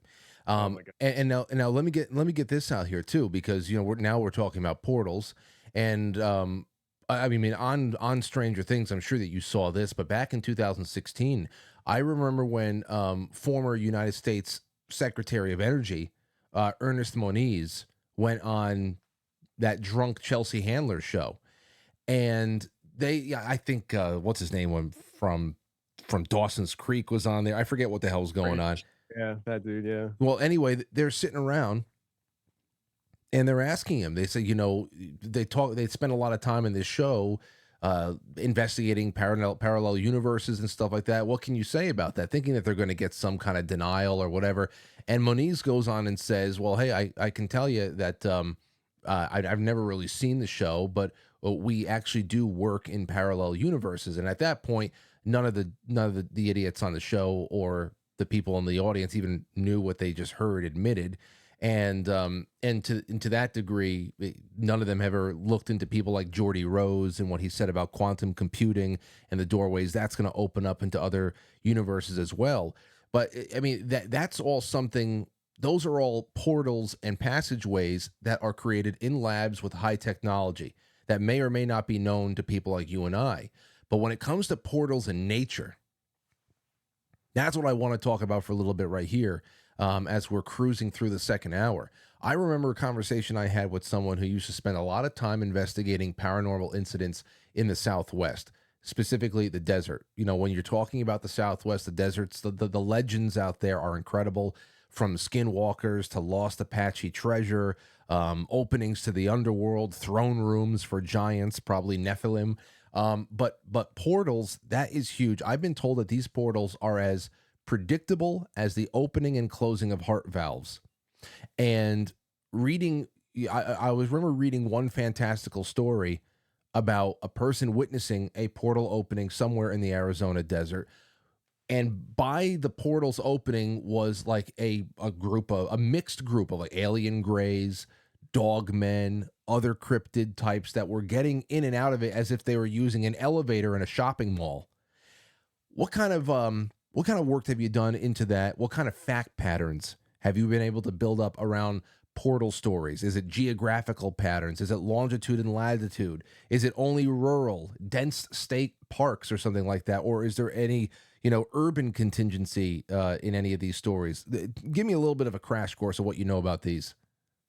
Oh man, I think they can be. I don't think they need to be on a ley line. I don't think they need to be in the desert. But I think I have a theory. Okay, this is a theory of mine. I think that if we're gonna put a percentage of chance of it being, that's definitely it. Maybe 30% chance. But you start hearing about a lot of these different locations, and a lot of them kind of line up with other paranormal activity, not just portals. And when you look through the history of it, you start seeing some patterns with what people were doing there as far as rituals go. And I have a theory that I think that there are certain maybe not even all locations, but I think there are certain locations where people throughout history have gravitated to for their own spiritual reasons and have done rituals over and over again, and kind of like the wearing down of a tire on a car. The more miles you drive it, the thinner the wall gets. I feel like the veil becomes thinner and thinner the harder you work it. And I think there are certain locations that the veil has become very, very thin because of the activity that has happened there for a very long time throughout generations. But it's not always the case. I mean, I have a guy in just 2 hours north of me in Kentucky. I've been to his property. He sent me a picture of a portal that opened up on his property. What does it look like when captured Green. by film? It was green, and it was very plasma type looking. And what's interesting is he saw with his naked eye, hold his phone up to take a picture. He takes a picture of it, and then when he looks down and looks up, it's gone. It happened that fast. And so he actually caught this on camera. And what's really cool about it is when you see it, you're looking at a tree in the foreground and this portal behind the tree, and then there's trees behind the portal. It was literally between trees that you see this thing open up. It was like a big, I would say probably 4 or 5 feet high off the ground, plasma looking like a fluorescent green looking portal. I can send you the picture. I would love to see Yeah, this. yeah, for sure. And I've been to his property. He has some amazing stuff happening around him in Kentucky. Now, you could say maybe that area was frequented by Native Americans, and maybe they were doing a lot of rituals. 5 minutes from his house is what I call the magical cave of mystery. He's been visiting it since he was a child. This cave, when you first go in, like with the opening of the cave, is probably about 15, 20 feet high, probably about 30 feet wide. And you walk into this cave and the ceilings are about 30 feet high. And this thing just goes back, has different caverns, and it goes back for miles. He said that he's explored maybe about a mile back, but there's all these offshoots that he hasn't even totally explored all the offshoots since he was a kid. Is that anywhere near Pulaski? Pulaski. I'm not familiar with Pulaski. Where I'm talking about, it's in the southern Daniel Boone National Forest area. Because I mean, you might have already listened to have you ever listened to the Penny Royal podcast? I have. I haven't listened to the whole thing, but that's Pulaski, Kentucky. I would say it was probably about 30 minutes to an hour from there, I'd say. I know I drove through Somerset going to his place when we were doing a documentary. He's actually going to be in one of our documentaries coming out this fall. So yeah, it's that general area. Yeah, and that's the other thing about Penny Royal is they like other stories as well. There's a little bit of a commonality between whether or not in a certain region has a high a high density of rare earth minerals, or a high density of quartz or something like that, some kind of a crystal I don't know aspect to the geography that almost like magnifies what kind of energy might be there. It's really interesting about the whole that usage of ritual to be able to thin the veil a little bit more. Then all of a sudden there's very little there to keep one place separated from the other. Let me tell you real quick, because what you just said sparked in my mind a mutual person. I know you know Shane Cashman from Tim Pool's camp. Yeah. Shane, I became friends with Shane because of this. When he first came on Tim's show, it was for Halloween time, and at the time Shane was being hired basically to do the Inverted World podcast, the paranormal stuff, like right up my alley. He wasn't the journalist that he is today for Tim, but on the show he talks about how he was interviewing a woman who was in a school of mystery. It's where you learn witchcraft. There are some public schools of mystery, but I think the real ones, the ones that are the heavy stuff, are the ones that you're not going to find online. It's all word of mouth, secretive type stuff. Like, I don't know if it's Harry Potter level, but it's a school of mystery where you learn how to do magic. She said that they were learning how to open up portals, and she actually saw a portal open up and an upright walking dog walk through. And so Shane talks about that. And you mentioned about the creatures coming through in and out of the portals. I'm telling you, man, like these portals are doorways into our realm. That spiritual. I don't even want to say spiritual because I feel like that kind of gives it a not what I'm trying to go for. Interdimensional. Where interdimensional beings use these portals as doorways to come through and to leave. They have the keys to this door that we don't have, and I have my thoughts as to why that is, but clearly these things are opening portals and coming through and creating havoc and then going back. And I don't know. Listen, you're talking to a guy that, in his spare time, which is very rare, so usually it's for a documentary, goes out in the woods looking for this stuff. Just like 2 months ago, I was in a very hot zone area, and we had some wild things happen that will be on film in February or October probably this year. Um, listen, this stuff is happening, and it's very, very real. What it is, I don't know why. I have my thoughts, but like why they're doing it, I just think that they're it's becoming more prevalent and frequent because of the coming of the age, the coming times of a future battle. Like I'm talking like a kinetic battle. very real. I mean, Yep. that's what I've been getting from a lot of recent guests, and even old returning guests, people like Timothy Alberino.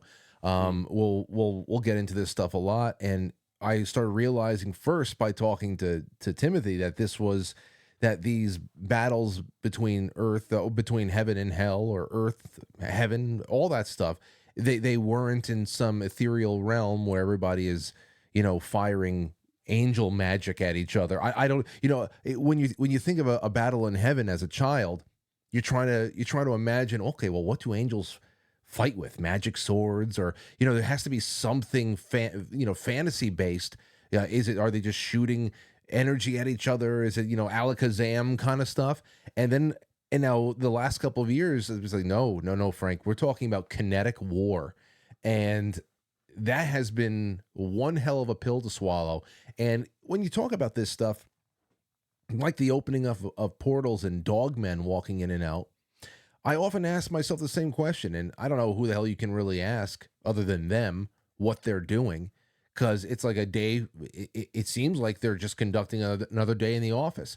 You and I wake up in the morning, we have our itinerary, and we go to work. Apparently, these upright walking dogs, they've got an appointment to keep. Yeah. You just wish you could know what exactly are you doing, and who the hell can you ask?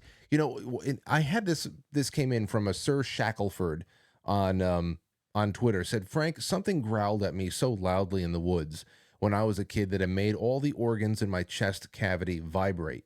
The odd thing is that I was in the city of Houston, not the countryside. I'd love to hear both of your thoughts on the growing amount of dogman sightings. Now, when you talk about this, because I saw that you did you had something released on your blog recently, asking the question of whether or not the upright walking dogs are biblical. I'd love for you to tell me if you can really articulate the difference between dogman, say, with a werewolf or anything else, and where the question of whether or not these are biblical creatures can actually even be suggested.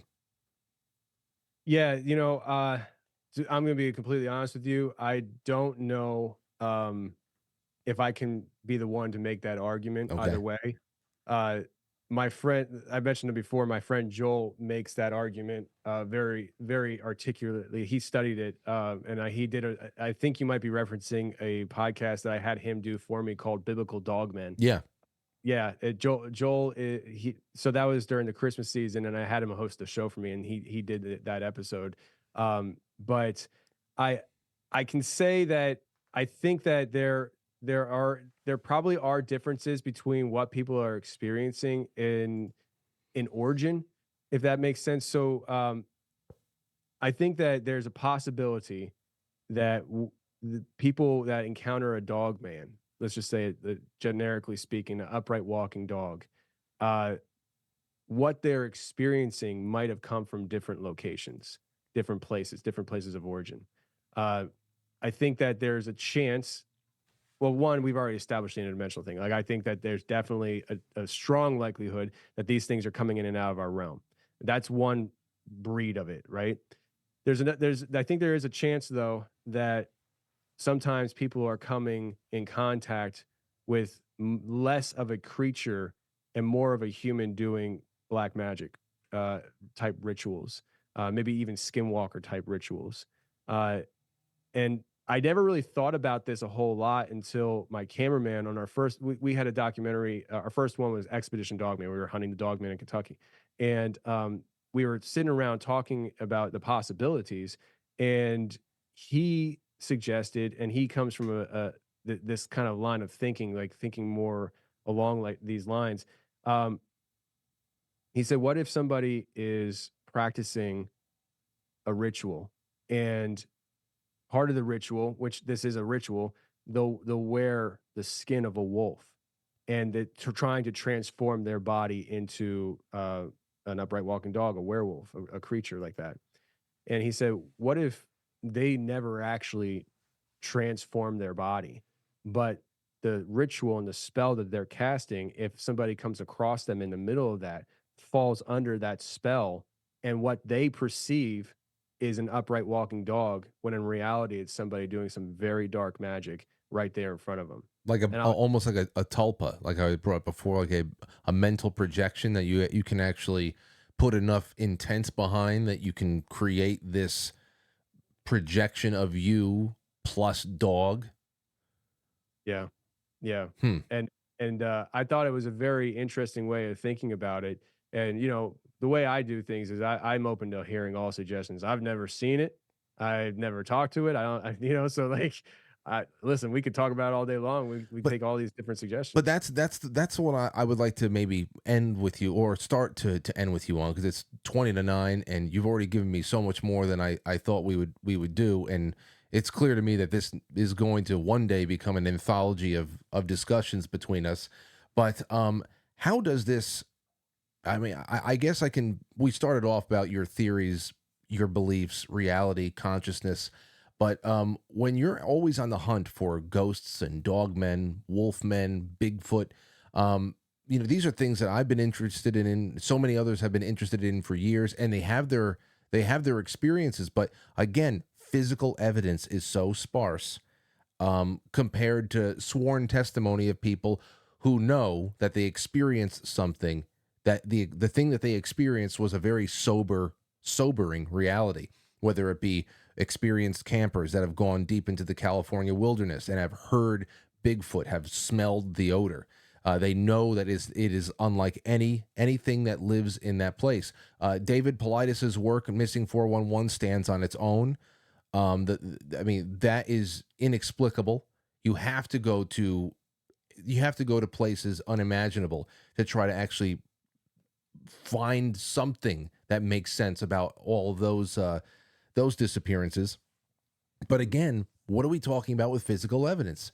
I read in Wisconsin last week an albino buck, 240-pound deer that had been very famous in the area, very rare, mythical-like creature, almost like its own unicorn, died naturally. They found it on the side of a hill after 16 years of famous living in Wisconsin, protected by the local government. This albino buck died. They found its body. It's just natural causes. Time and time again, we say we've never found a femur bone of a Bigfoot anywhere. Do they dissolve like Yoda after they die? I don't know, but that's the whole thing that really holds people back. It's physical evidence to hold up against really compelling personal testimony. How do you reconcile all of that that lack after all these years? Yeah, I think that there's probably been physical evidence, just not accepted by people. Just like I could show you evidence of me catching a Bigfoot or a dog man on footage, and people will call me a liar and say it's fake. There was, I think it was called the Genome Project, and that was done by Paulides was part of that. My late friend Scott Carpenter was part of it. Dr. Ketchum was part of it, and they went about scientifically gathering evidence that was left behind of these things and having it tested. Scott was key in that. And Scott is from the town I live in right now, where I'm sitting. He used to live 10 minutes from me before he passed away in August. And this area, in fact, what people are going to see in my documentary coming up is the area that he used to research and got a lot of this evidence out of. He would have methodologies to gather evidence, such as putting things high up in the tree, like a Snickers, right, or something like that, and then wrapping around the limbs of the trees around that whole thing with reverse tape those so the sticky side out, and he was collecting hair samples. Now, of course, you can have tons of different things leave hair stuff, but when you have it tested, that's when you get those answers as to what it is. He also had gotten one. This was an interesting one where he had gotten he had put like a Snickers bar up there. Stuff. I still have a freaking Snickers bar out there that I haven't went and checked on yet. So it's probably long gone by a raccoon or a bear. But he put it up in the tree, comes back, and he finds the wrapper, and the wrapper was squeezed like it was like a ice pop. You know, it's just squeezing the juice out, the guts out, and it was only half of it. And he's like, "Where's the other one? The other half?" And he starts looking around, and he found it balled up on the ground, covered in saliva. And his thought was that whatever this was, squeezed it, bit it off, chewed it up in his mouth, and spit out the wrapper. And it was covered in saliva. And he collected that kind of stuff, and they sent it out. And I don't know the methodology behind it. I haven't worked with these people, but like he had people who knew how to collect this stuff working with him. Les Stroud was friends with Scott and has been to these areas. And they sent out this stuff, and it came back that the mother was I forget what what the results were, but it was half human, half unknown is what I'll say. I don't remember if the one side was human or what, but or mother or father human. I think it was mother human, but it was like half human, half unknown or something like that. The DNA was. And so the whole study kind of put the whole world upside down. It came out before its time kind of thing. I think it came out in 2015, 2016. And the world of this stuff wasn't where it's at now. I think nowadays people would be much more open and perceptive to the idea of hybrid creatures and the route we go with like Nephilim type DNA. That's what Scott believed they were. But to kind of answer your question, I think there has been evidences. There's you find trackways that have hair on them. And every time somebody sends it off to get tested and it comes back half human, half unknown, they're just like, oh, it was contaminated. It's like, or maybe we're dealing with something that is half human and half something we don't recognize. But like we have these footprints, like out in my hallway here of my office, I have a footprint, a very famous footprint that actually has dermal ridges on it. I mean, this thing is like, I think it's like 16, 17 inches long, and the toes actually have dermal ridges on it. And it was casted like that. And, so like there's evidences like that, but I know what people want. They want the physical body brought in. And I'm not opposed to shooting one if I see it. And that's all I can tell people. Yeah. Like, and I get that. And to your first point, it's something that can't be discounted at all. Is just that there's just at this point, anything that you give people, everybody's going to say, oh, that's bullshit. That's fake. It's either, oh, it's not clear enough. It's fake. Oh, it's too clear. It's fake. It's CGI. It's a long twisted road. And then of course you start getting into ideology because, for example, when you start talking about Bigfoot, eventually somebody will bring up someone like Lloyd Pye.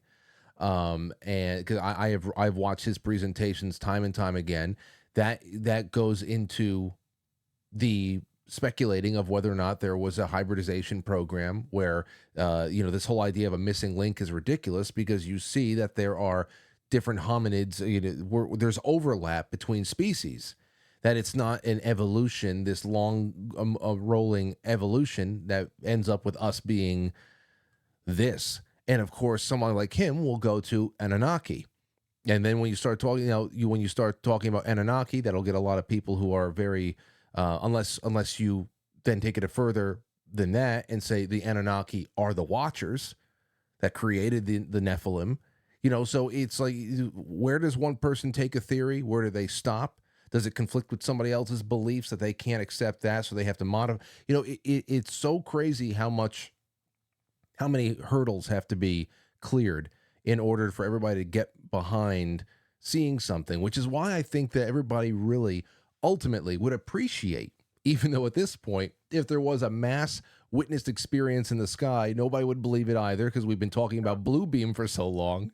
So it's like, it would be great if we could have a collective experience where that is completely undeniable, but even that has been corrupted at this point. And Listen, I think I honestly think the best way to prove this is real, catch it on camera, very clear footage, and have it killing somebody and having that person's death record apparent and obvious. Like that this person we have on camera dying by the hands of this thing, this person is literally dead now. This is not fake. You know, I mean, is that morbid? Probably, but I mean, in my world that I live in, and just sharing things that I find interesting, be like, oh, that's fake, that's fake, that's fake. So you start thinking like, what could possibly get people to believe that this is real, if it is real? And I'm like, they probably would need to see me die on camera by the hands of this thing. Yeah. And so, I mean, I listen, I don't know. I mean, I know you want to end at 9 and stuff. So No, I don't know. we can, as long as you're feeling all right over there. I just want to be able to get all of your thoughts on what we're talking about right now on the record to whatever level you're comfortable, and then we'll end. I don't care how much overtime we do. Let's just go for it. Okay. I kept on saying this, and I'm trying to be more sensitive to people and how I deliver messages. In the sense of this, like, I don't care if you're a snowflake and I hurt your feelings or something. Like for instance, when it comes to Bigfoot, Dogman, people, there's no kill, there's kill, right? I'm in the kill camp.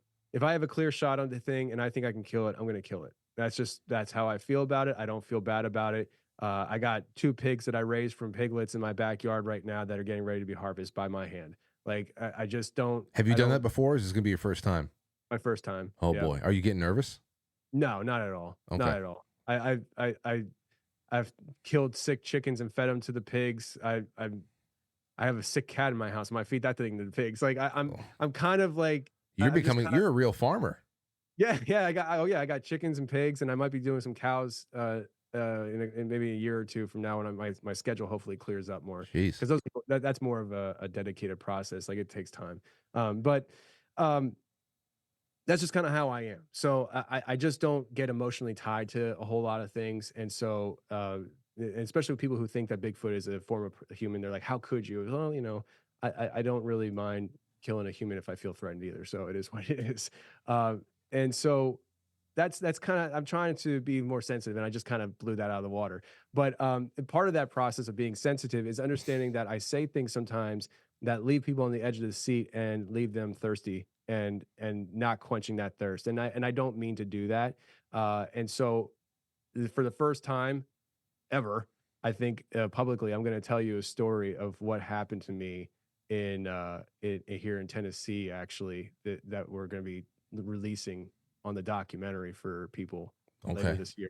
If you're okay with that. Absolutely. I mean, you can give us the cliff. I don't want you to ruin any work you've done, but if you want to give us some cliff notes and, hey, watch the documentary for all the details, hell, I want to hear about it.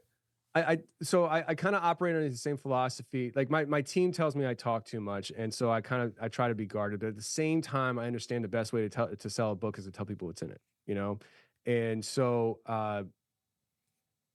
we were shooting a documentary on the fly. We were planning on shooting a certain documentary that last minute turned out was not possible to happen. And so we had already invested a lot of money in shooting a documentary, and we're like, okay, so we need to do something. And so we found ourselves in Hopkinsville, Kentucky, and not knowing what we're going to do for our documentary, even though Hopkinsville is a great starting point. We decided to travel across the state, and we just so happened in the day that I found out this documentary wasn't going to happen the way I thought it was, and I'm stressing out of my mind. It's a weekend. I'm 4 hours from home. My wife texts me and she says, hey, listen, I know I broke the rules of engagement. In our house, the rule of engagement is on Saturday and Sunday, you don't touch work. Maybe I will, but my wife, she's off duty, you know? So no, because my wife does all my administration work right now. And so, well, most of it, but, she broke the rules of engagement and she went on the email.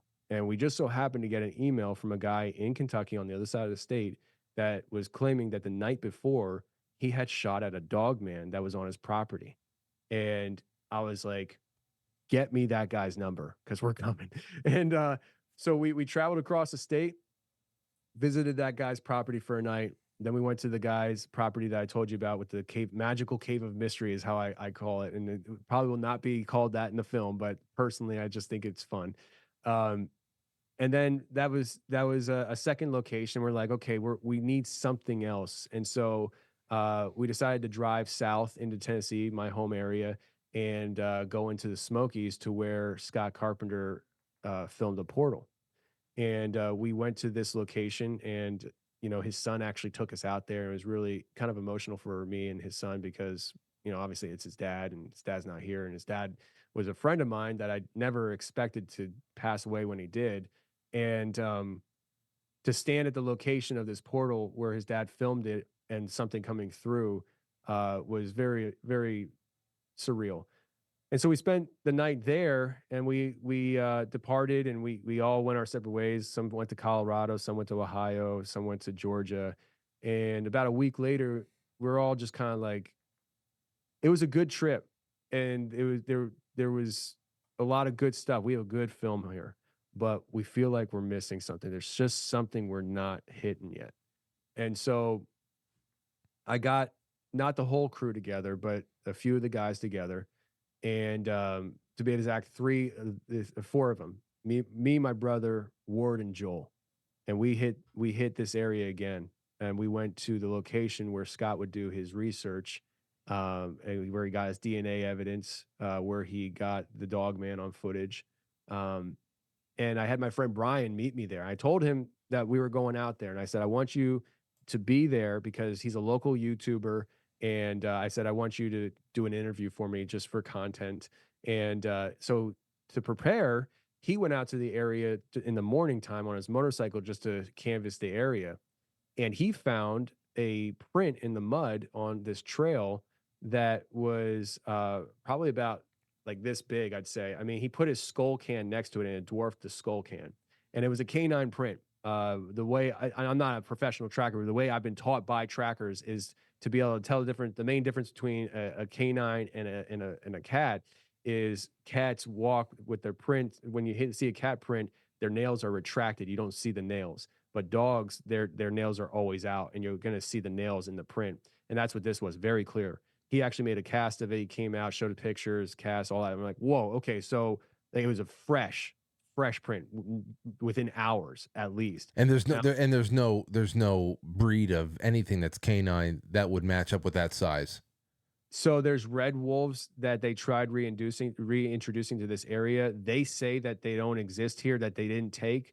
I have a listener of the show that's on the other side of town here. He owns 80 acres, butting up against the Cherokee, the national forest. And he says he has red wolves on game trail cam, but these red wolves won't leave a print that large. They're not that big. And so there's nothing native to this area that should leave a print that big. And so I'm jacked. Like when he texted me the picture of it, I'm like, yo, let's go. And we get out there, and he walks with us. It's evening time, and he kind of comes with us through the woods, going back to these different locations, and he's shooting some stuff for his YouTube channel. And then night falls, and he's like, all right, boys, good luck. And he's like, because he's like, you really staying out here? I was like, oh yeah, we're staying out here. And he's like, you're crazy, man. And I was like, oh yeah, crazy, stupid. I don't know. So we spend the night out there, and we walk around, and we're doing different things. And we get to a point where traditionally, and we're changing this moving forward a lot. Traditionally, Joel, the guy I mentioned earlier, he comes out with us. Traditionally, he will be the one that kind of goes off on his own, and we let him kind of go and be a solo act out there. Moving forward, Joel will do it, I'll do it, and him and I will do it together because we're learning as we go that one, I like it's me. Like, people want to see me on camera, so I should be doing this as well. And we're also learning that Joel is growing his own audience and fandom, and so people would love to see us do it together. So, anyways, he goes out, comes back. It's probably about 1:30 in the morning. We're getting pretty cooked, and it is freezing out there. We're all huddled around a fire, underprepared. Didn't expect it to get that cold, and you hit that kind of point mentally where you're just like, I don't know, man. Like, should we call it? It's kind of dead, and we did get that print. Maybe that's all we'll get. And I walked over to Joel and I said, hey, if I go out with you, you want to go out one more time? He said, yeah, if you go, I'll go. And I was like, cool. So we hiked out and we went to the location where we got that print earlier in the day. And when we got there, I look and we're on this trail, and I look to my left and right, and I see these trails going off this other trail. And I was like, you know what? This print's going in that direction. And I said, I bet you this thing came off this way and went right back that way. And I said, let's go. And so we hiked down this trail, and it's like when you go into this area, you're going on this little trail, and the trees are like a canopy that kind of cover over you, and you feel like you're just walking through this hallway of nature. Like this it's like a natural hallway. And the trail that you were following, these were the gigantic prints. Yeah. And when you're saying, you know, you're talking about before you found a print, you got the cast and all that stuff made, but now that you're on the trail, they size up well to what you had found before, and are they indicative of something that is bipedal? Yeah, so what I'm talking about is the prints that my friend found earlier today. That's what I'm talking about. We didn't find additional prints. Okay. But what we did find is it was the prints were in the mud where we found it, and then it was like this weird spot where water collected, so it was real muddy, but the other areas really weren't that muddy, so it wasn't like we could have a trail to see where it was going. But the prints that we saw, it wasn't indicative of something on four legs. And even if it was on four legs, these things do get down on all four and walk that way as well. We go off in this trail, and we hike it all the way down to the river, and nothing, but you're creeped out of your mind because you can't see what's next to you. Like, you just can't. Like, I mean, you can shine the flashlight, but without that, it's just like there's a wall there that you just don't know what's on the other side of it. And we come out to the main trail again, and we go down the other trail that we ventured to, just to guess that maybe this thing came off of. And we got in there just shortly, and it was really overgrown. It was clear to me that nothing came through there of size recently. So we backed out instead of trying to fight through all that crap. We backed out and we started walking away, and we started making our way back to base camp. And as we're walking, we see another trail going off. And I said, hey man, like, let's just check this trail out, you know? And he's like, all right. So we start walking in. And as soon as we walked in, anybody who's kind of looked into these phenomenons, Bigfoot, Dogman, sense of smell, people will claim that they smelled like a trashy, disgusting smell. Well, that's kind of what came in. It was like a big whiff of it. And it didn't smell good, but my description of it is not what Joel would describe. And him and I haven't talked in detail about it yet, but when I described this after the fact at base camp, he kind of looked at me like, you freaking nuts, bro. Like, so, but what I smelled was, it almost smelled like, the way I described it is like if it was like an old man getting out of the shower with like a musty smell. Like, it didn't smell like trashy, I want to vomit, disgusting, but it didn't smell good, you know? And this smell came in, and then it left. And so we keep hiking in, and we're talking about it. And this whole trip, I'm filming myself with my night vision camera. We don't have a cameraman with us on this part of it. Like, Ward is our cameraman. He's back at base camp. And so it's more of like a vloggy type video.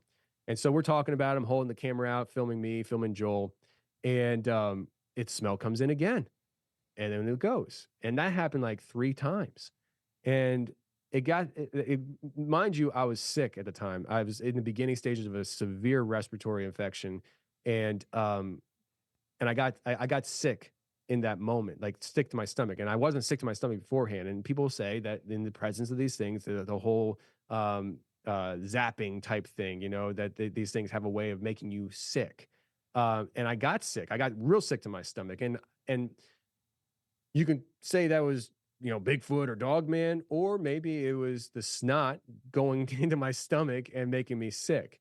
Either way, I was sick, and I felt like I was going to hurl. And you see it on camera. I lean over and put my hands on my knees, and so the camera's like pointing at my ankles, and I'm just saying, man, I am not feeling good. I feel like I'm going to hurl. And I kind of just stopped, and I kneeled down, and I said to Joel, I said, man, I'm sick and tired of these things avoiding me. Like all these people I talk to, and I freaking I can't have an interaction. I can't see one of these things. You're brave for even wanting it. It intrigues the hell out of me. But I'd rather talk to somebody who has done it than go into a wooded area at night and and try to have a confrontation with one of these mythical cryptid. I mean, that's just. Well, I don't think that it's easy to have happen. Yeah. That's probably why I feel the reason why I can do what I do, because I think that more often than not, the odds are nothing's going to happen to me. Mm. Like, it's not that easy, or else I would have done it already.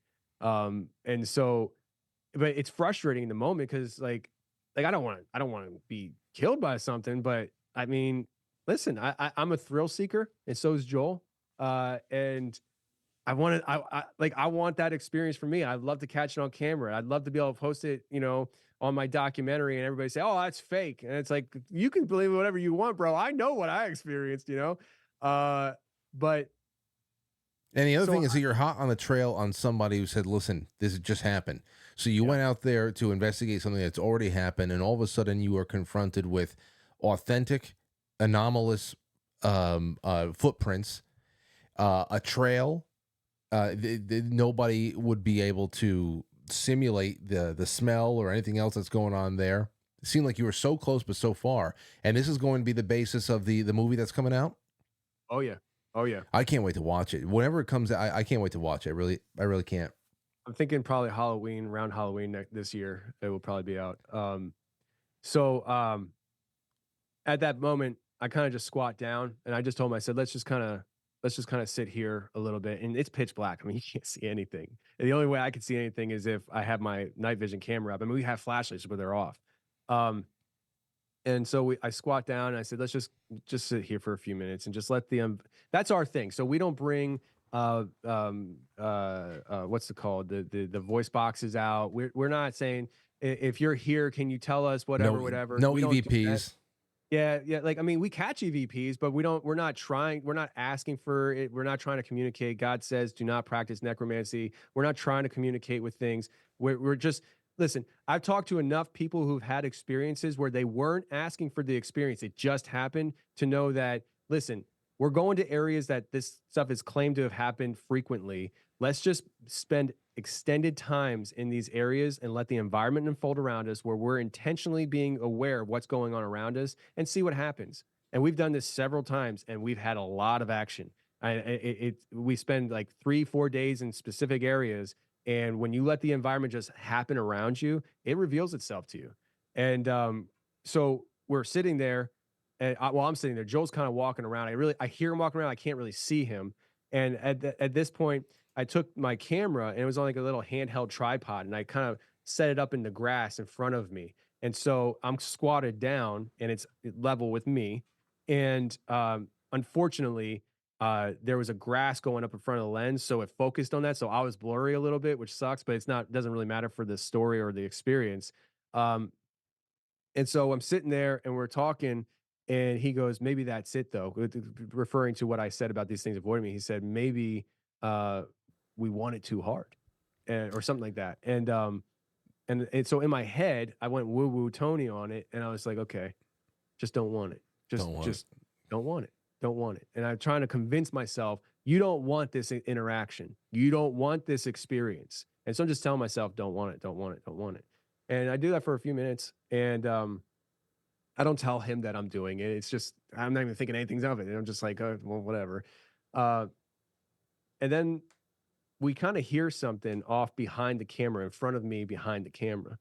And I stand up, and I can't remember exactly how all this unfolded. And what's interesting is what unfolded in person is not exactly what we recorded, which is really interesting. But I stand up. So now at this point, you're seeing basically my belly and down. You're not seeing my chest, my face, because the camera's on the ground. And I'm standing there, not even thinking about filming. I'm not a cameraman. I don't think about this stuff. And we're talking, and we hear something moving off behind the camera, and we acknowledge it. And we're standing there, and we're just quiet. And Joel's just off the frame next to me. And we're kind of just observing and listening and looking into the dark. And then all of a sudden, we hear something bipedal charging us. And it came up on us fast. The camera that I had rolling had a shotgun microphone on it facing me. So it's going to catch really good audio in front of me. or in front of it and behind the camera, it will catch audio, just not as clear. We caught the audio we caught it on audio. And so whatever this was, and I'm telling you, this thing charged up on us fast and it was apparent. We did catch it on audio, even though the shotgun microphone was pointing away from it. And when this thing came up on us, it was bipedal. It was running towards us, or at least trotting, like it was jogging towards us. We both hear it at the same time. Joel, I've never heard Joel yell. Like, we've been in some kind of little nerve-wracking situations. Never heard Joel yell, ever. Joel yelled because it was coming, and it was coming in hot. And from my perspective, if I'm on camera during this, from my perspective, it was coming at me now. And I have a 10 millimeter handgun on my hip. And you see me actually step to my right because I'm thinking this thing's coming. And I'm trying to step aside to if this thing's just going to run through. And at the same time, I pull out my handgun and I hold it up at this thing coming. And it runs up and it stops right behind the camera, right in front of me. You see this? Our flashlights are on. Your eye. So you have lights and your eyes on this thing. Yes and no. Because this thing came running up and stopped behind the camera, and we're shining our lights at it, and we don't see a freaking thing.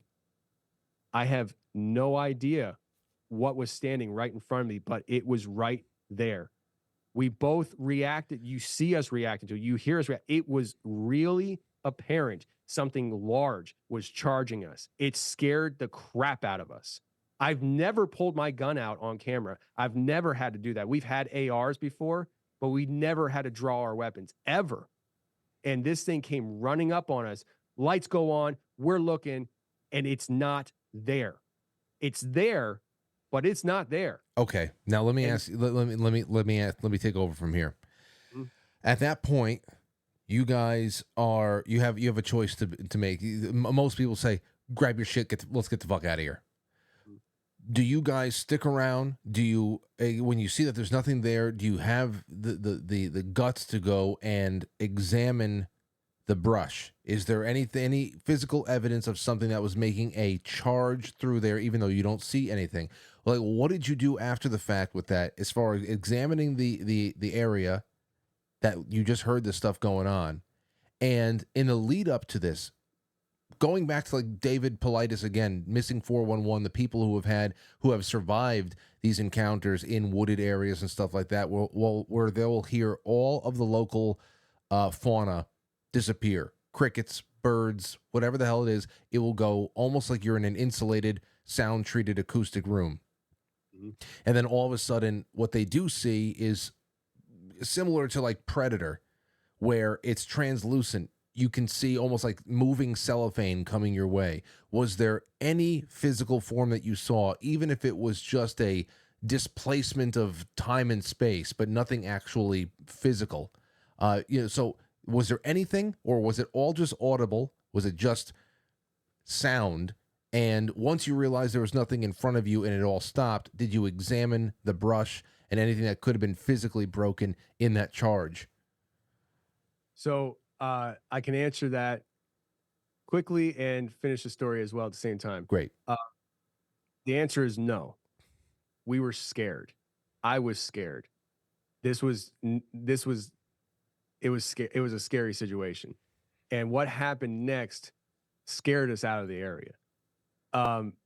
So I step to the side, my gun's drawn, this thing stops. We're like, what?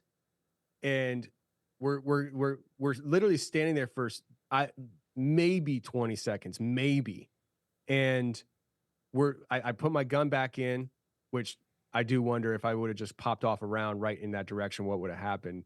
Didn't think about it at the time, but I'm putting my gun away, and we get a call in on the radio because back at base camp, they heard the yell, and they're like, "What's going on?" And Joel's just like, I forget what Joel said, but probably something like, hang on a second, we just had something charge us or whatever. And Ward is like, you guys are kidding me, right? Like you're kidding. And right when this interaction's happening, it's all happening fast. Behind us, something yells at us, and we obviously catch that on audio. and it was like your classic cryptid. I wanted to say dog or Bigfoot, but I don't know what it was, but it was a long yell howl, and something, so something yelled that out, and at that point we're like, I'm tapped here, like I'm scared, Yeah. and so I grabbed the camera and we start walking. Ward calls in again because he's thinking we're playing games, making noises, and Joel's like, and right around this time, I don't remember all the layout of how it all happened, but when that thing yelled and we're walking, we're briskly walking, more started howling off, like a bunch of them.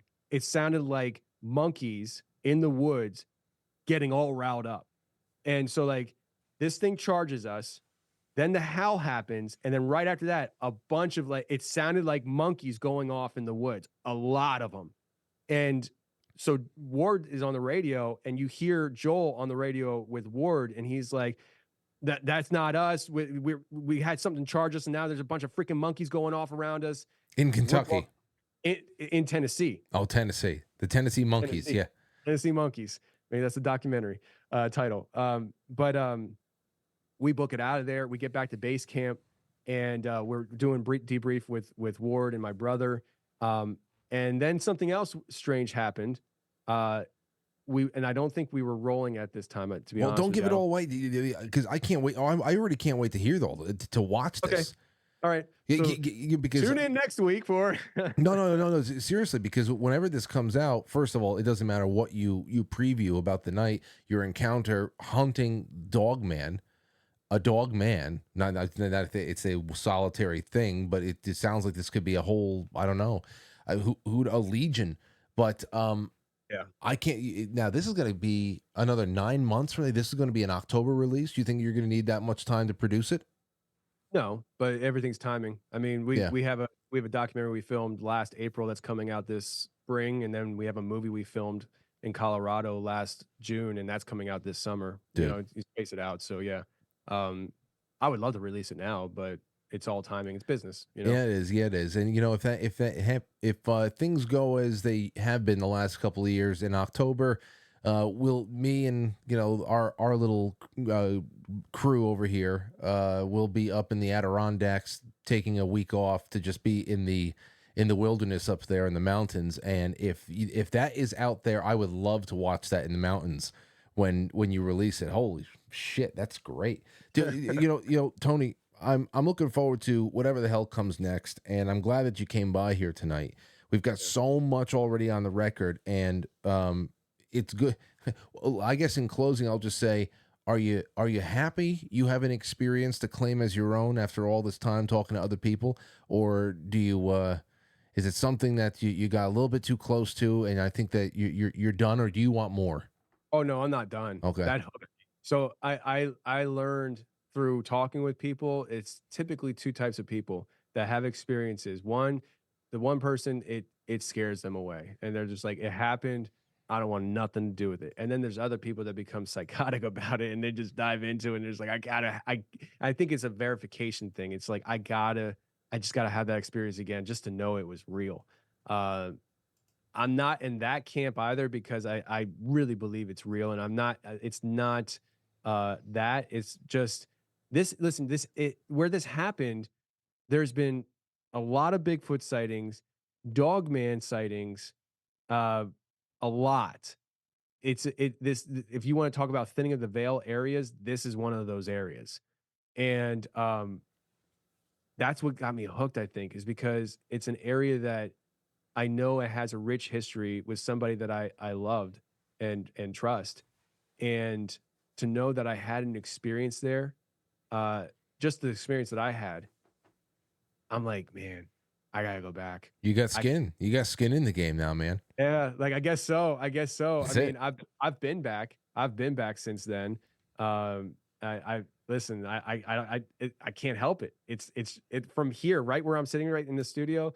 I could go out to the road on the right out here, make a left, drive 30 minutes, make a right, go back, way back in the woods. It's back there. And I don't know.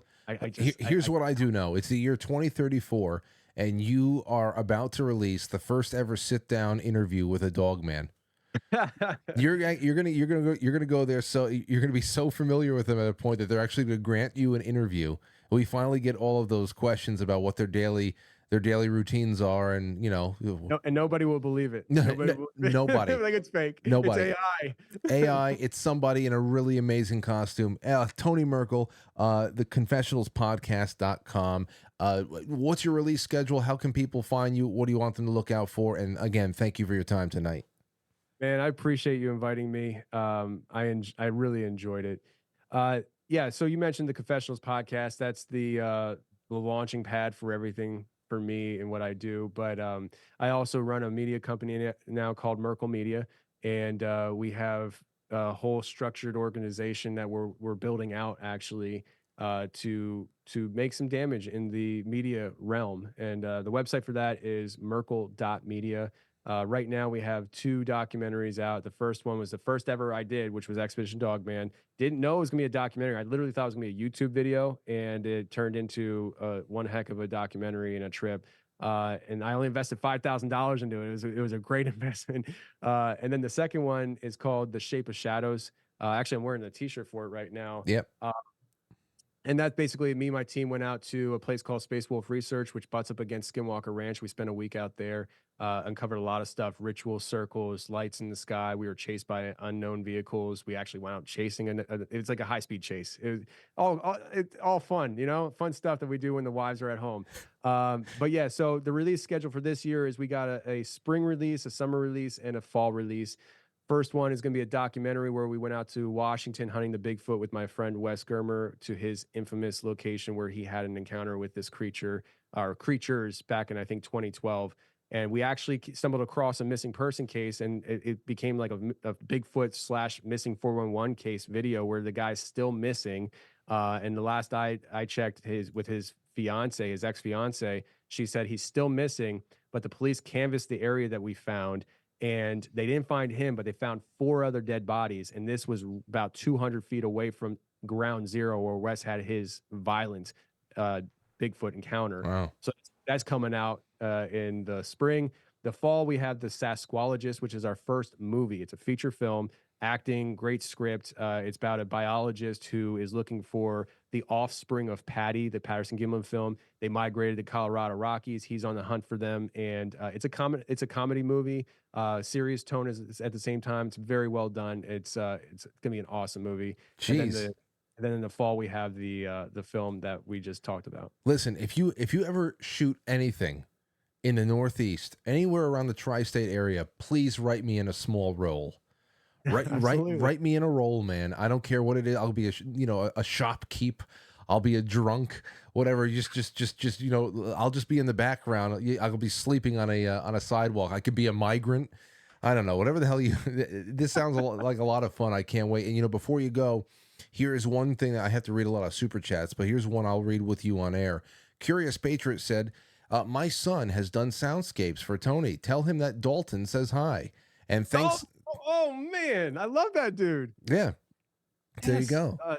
I was just actually texting Dalton this past week, and I hadn't talked to him in a while, but he has done Charlie Robinson. Absolutely.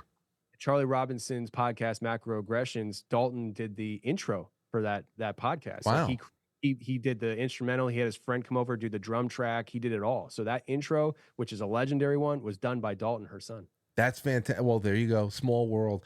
Small world. There's so much. There's so many resources out there. People got to get more involved. I've been, I always say it too.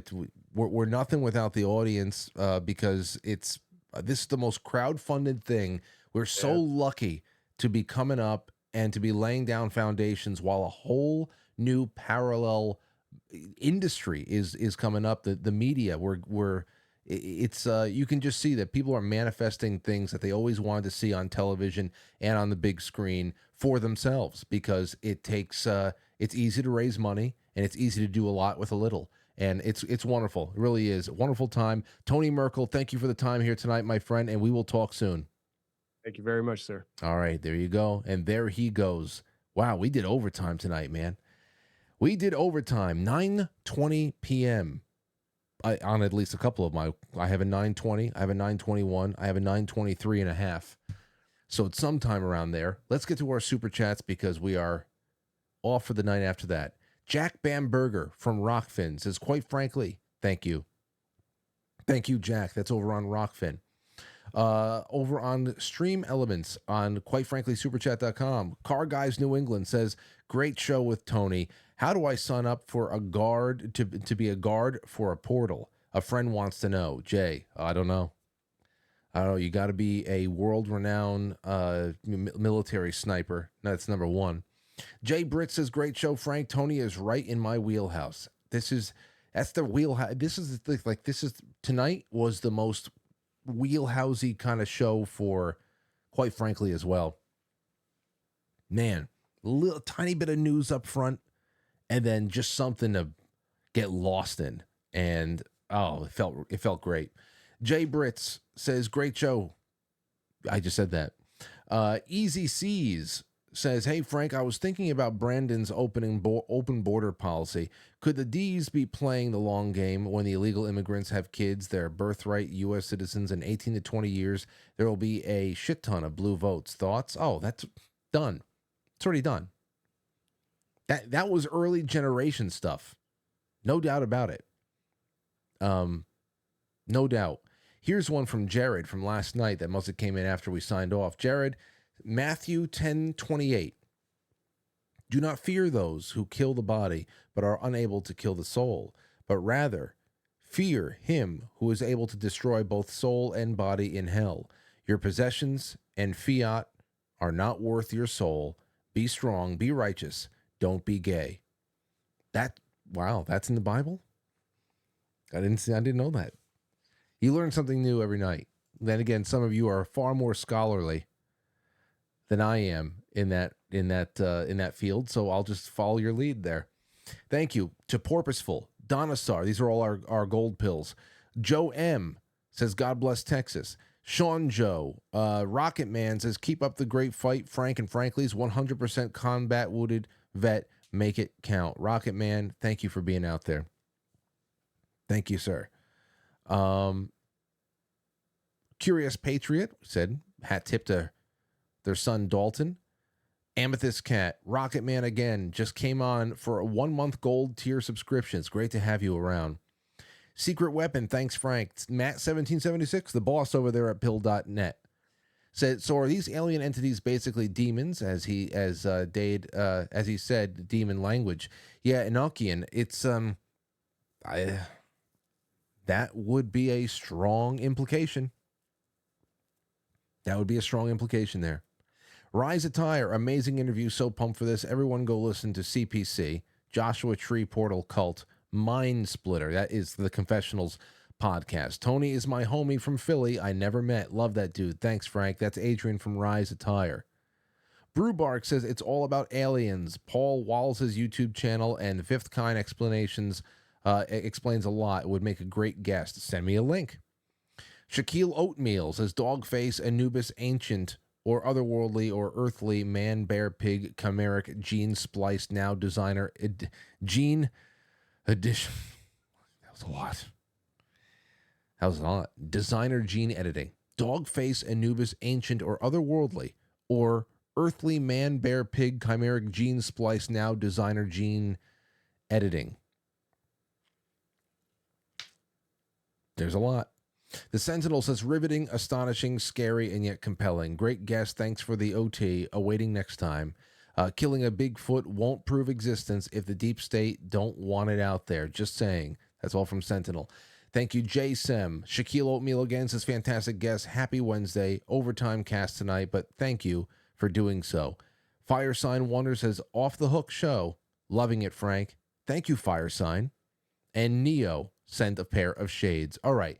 So listen, I don't have anything lined up for Wednesday night after hours programming. We did overtime together, though. And I'm going to get some stuff lined up for tomorrow night, though, even though I said that about tonight. But you know what? Just go enjoy the rest of your evening, relax, and I'm going to do the same. I have to get something to eat. I'm a little bit wiped out, but I feel good about this show, and therefore I want to reward myself with some kind of a burger. All right? So, I appreciate you all, and enjoy the scratching that I just released. Is that all? Is that all I have? I think it is. Thank you, guys and gals, and thank you again to Tony Merkel. Great show. I'll catch you on the flip side.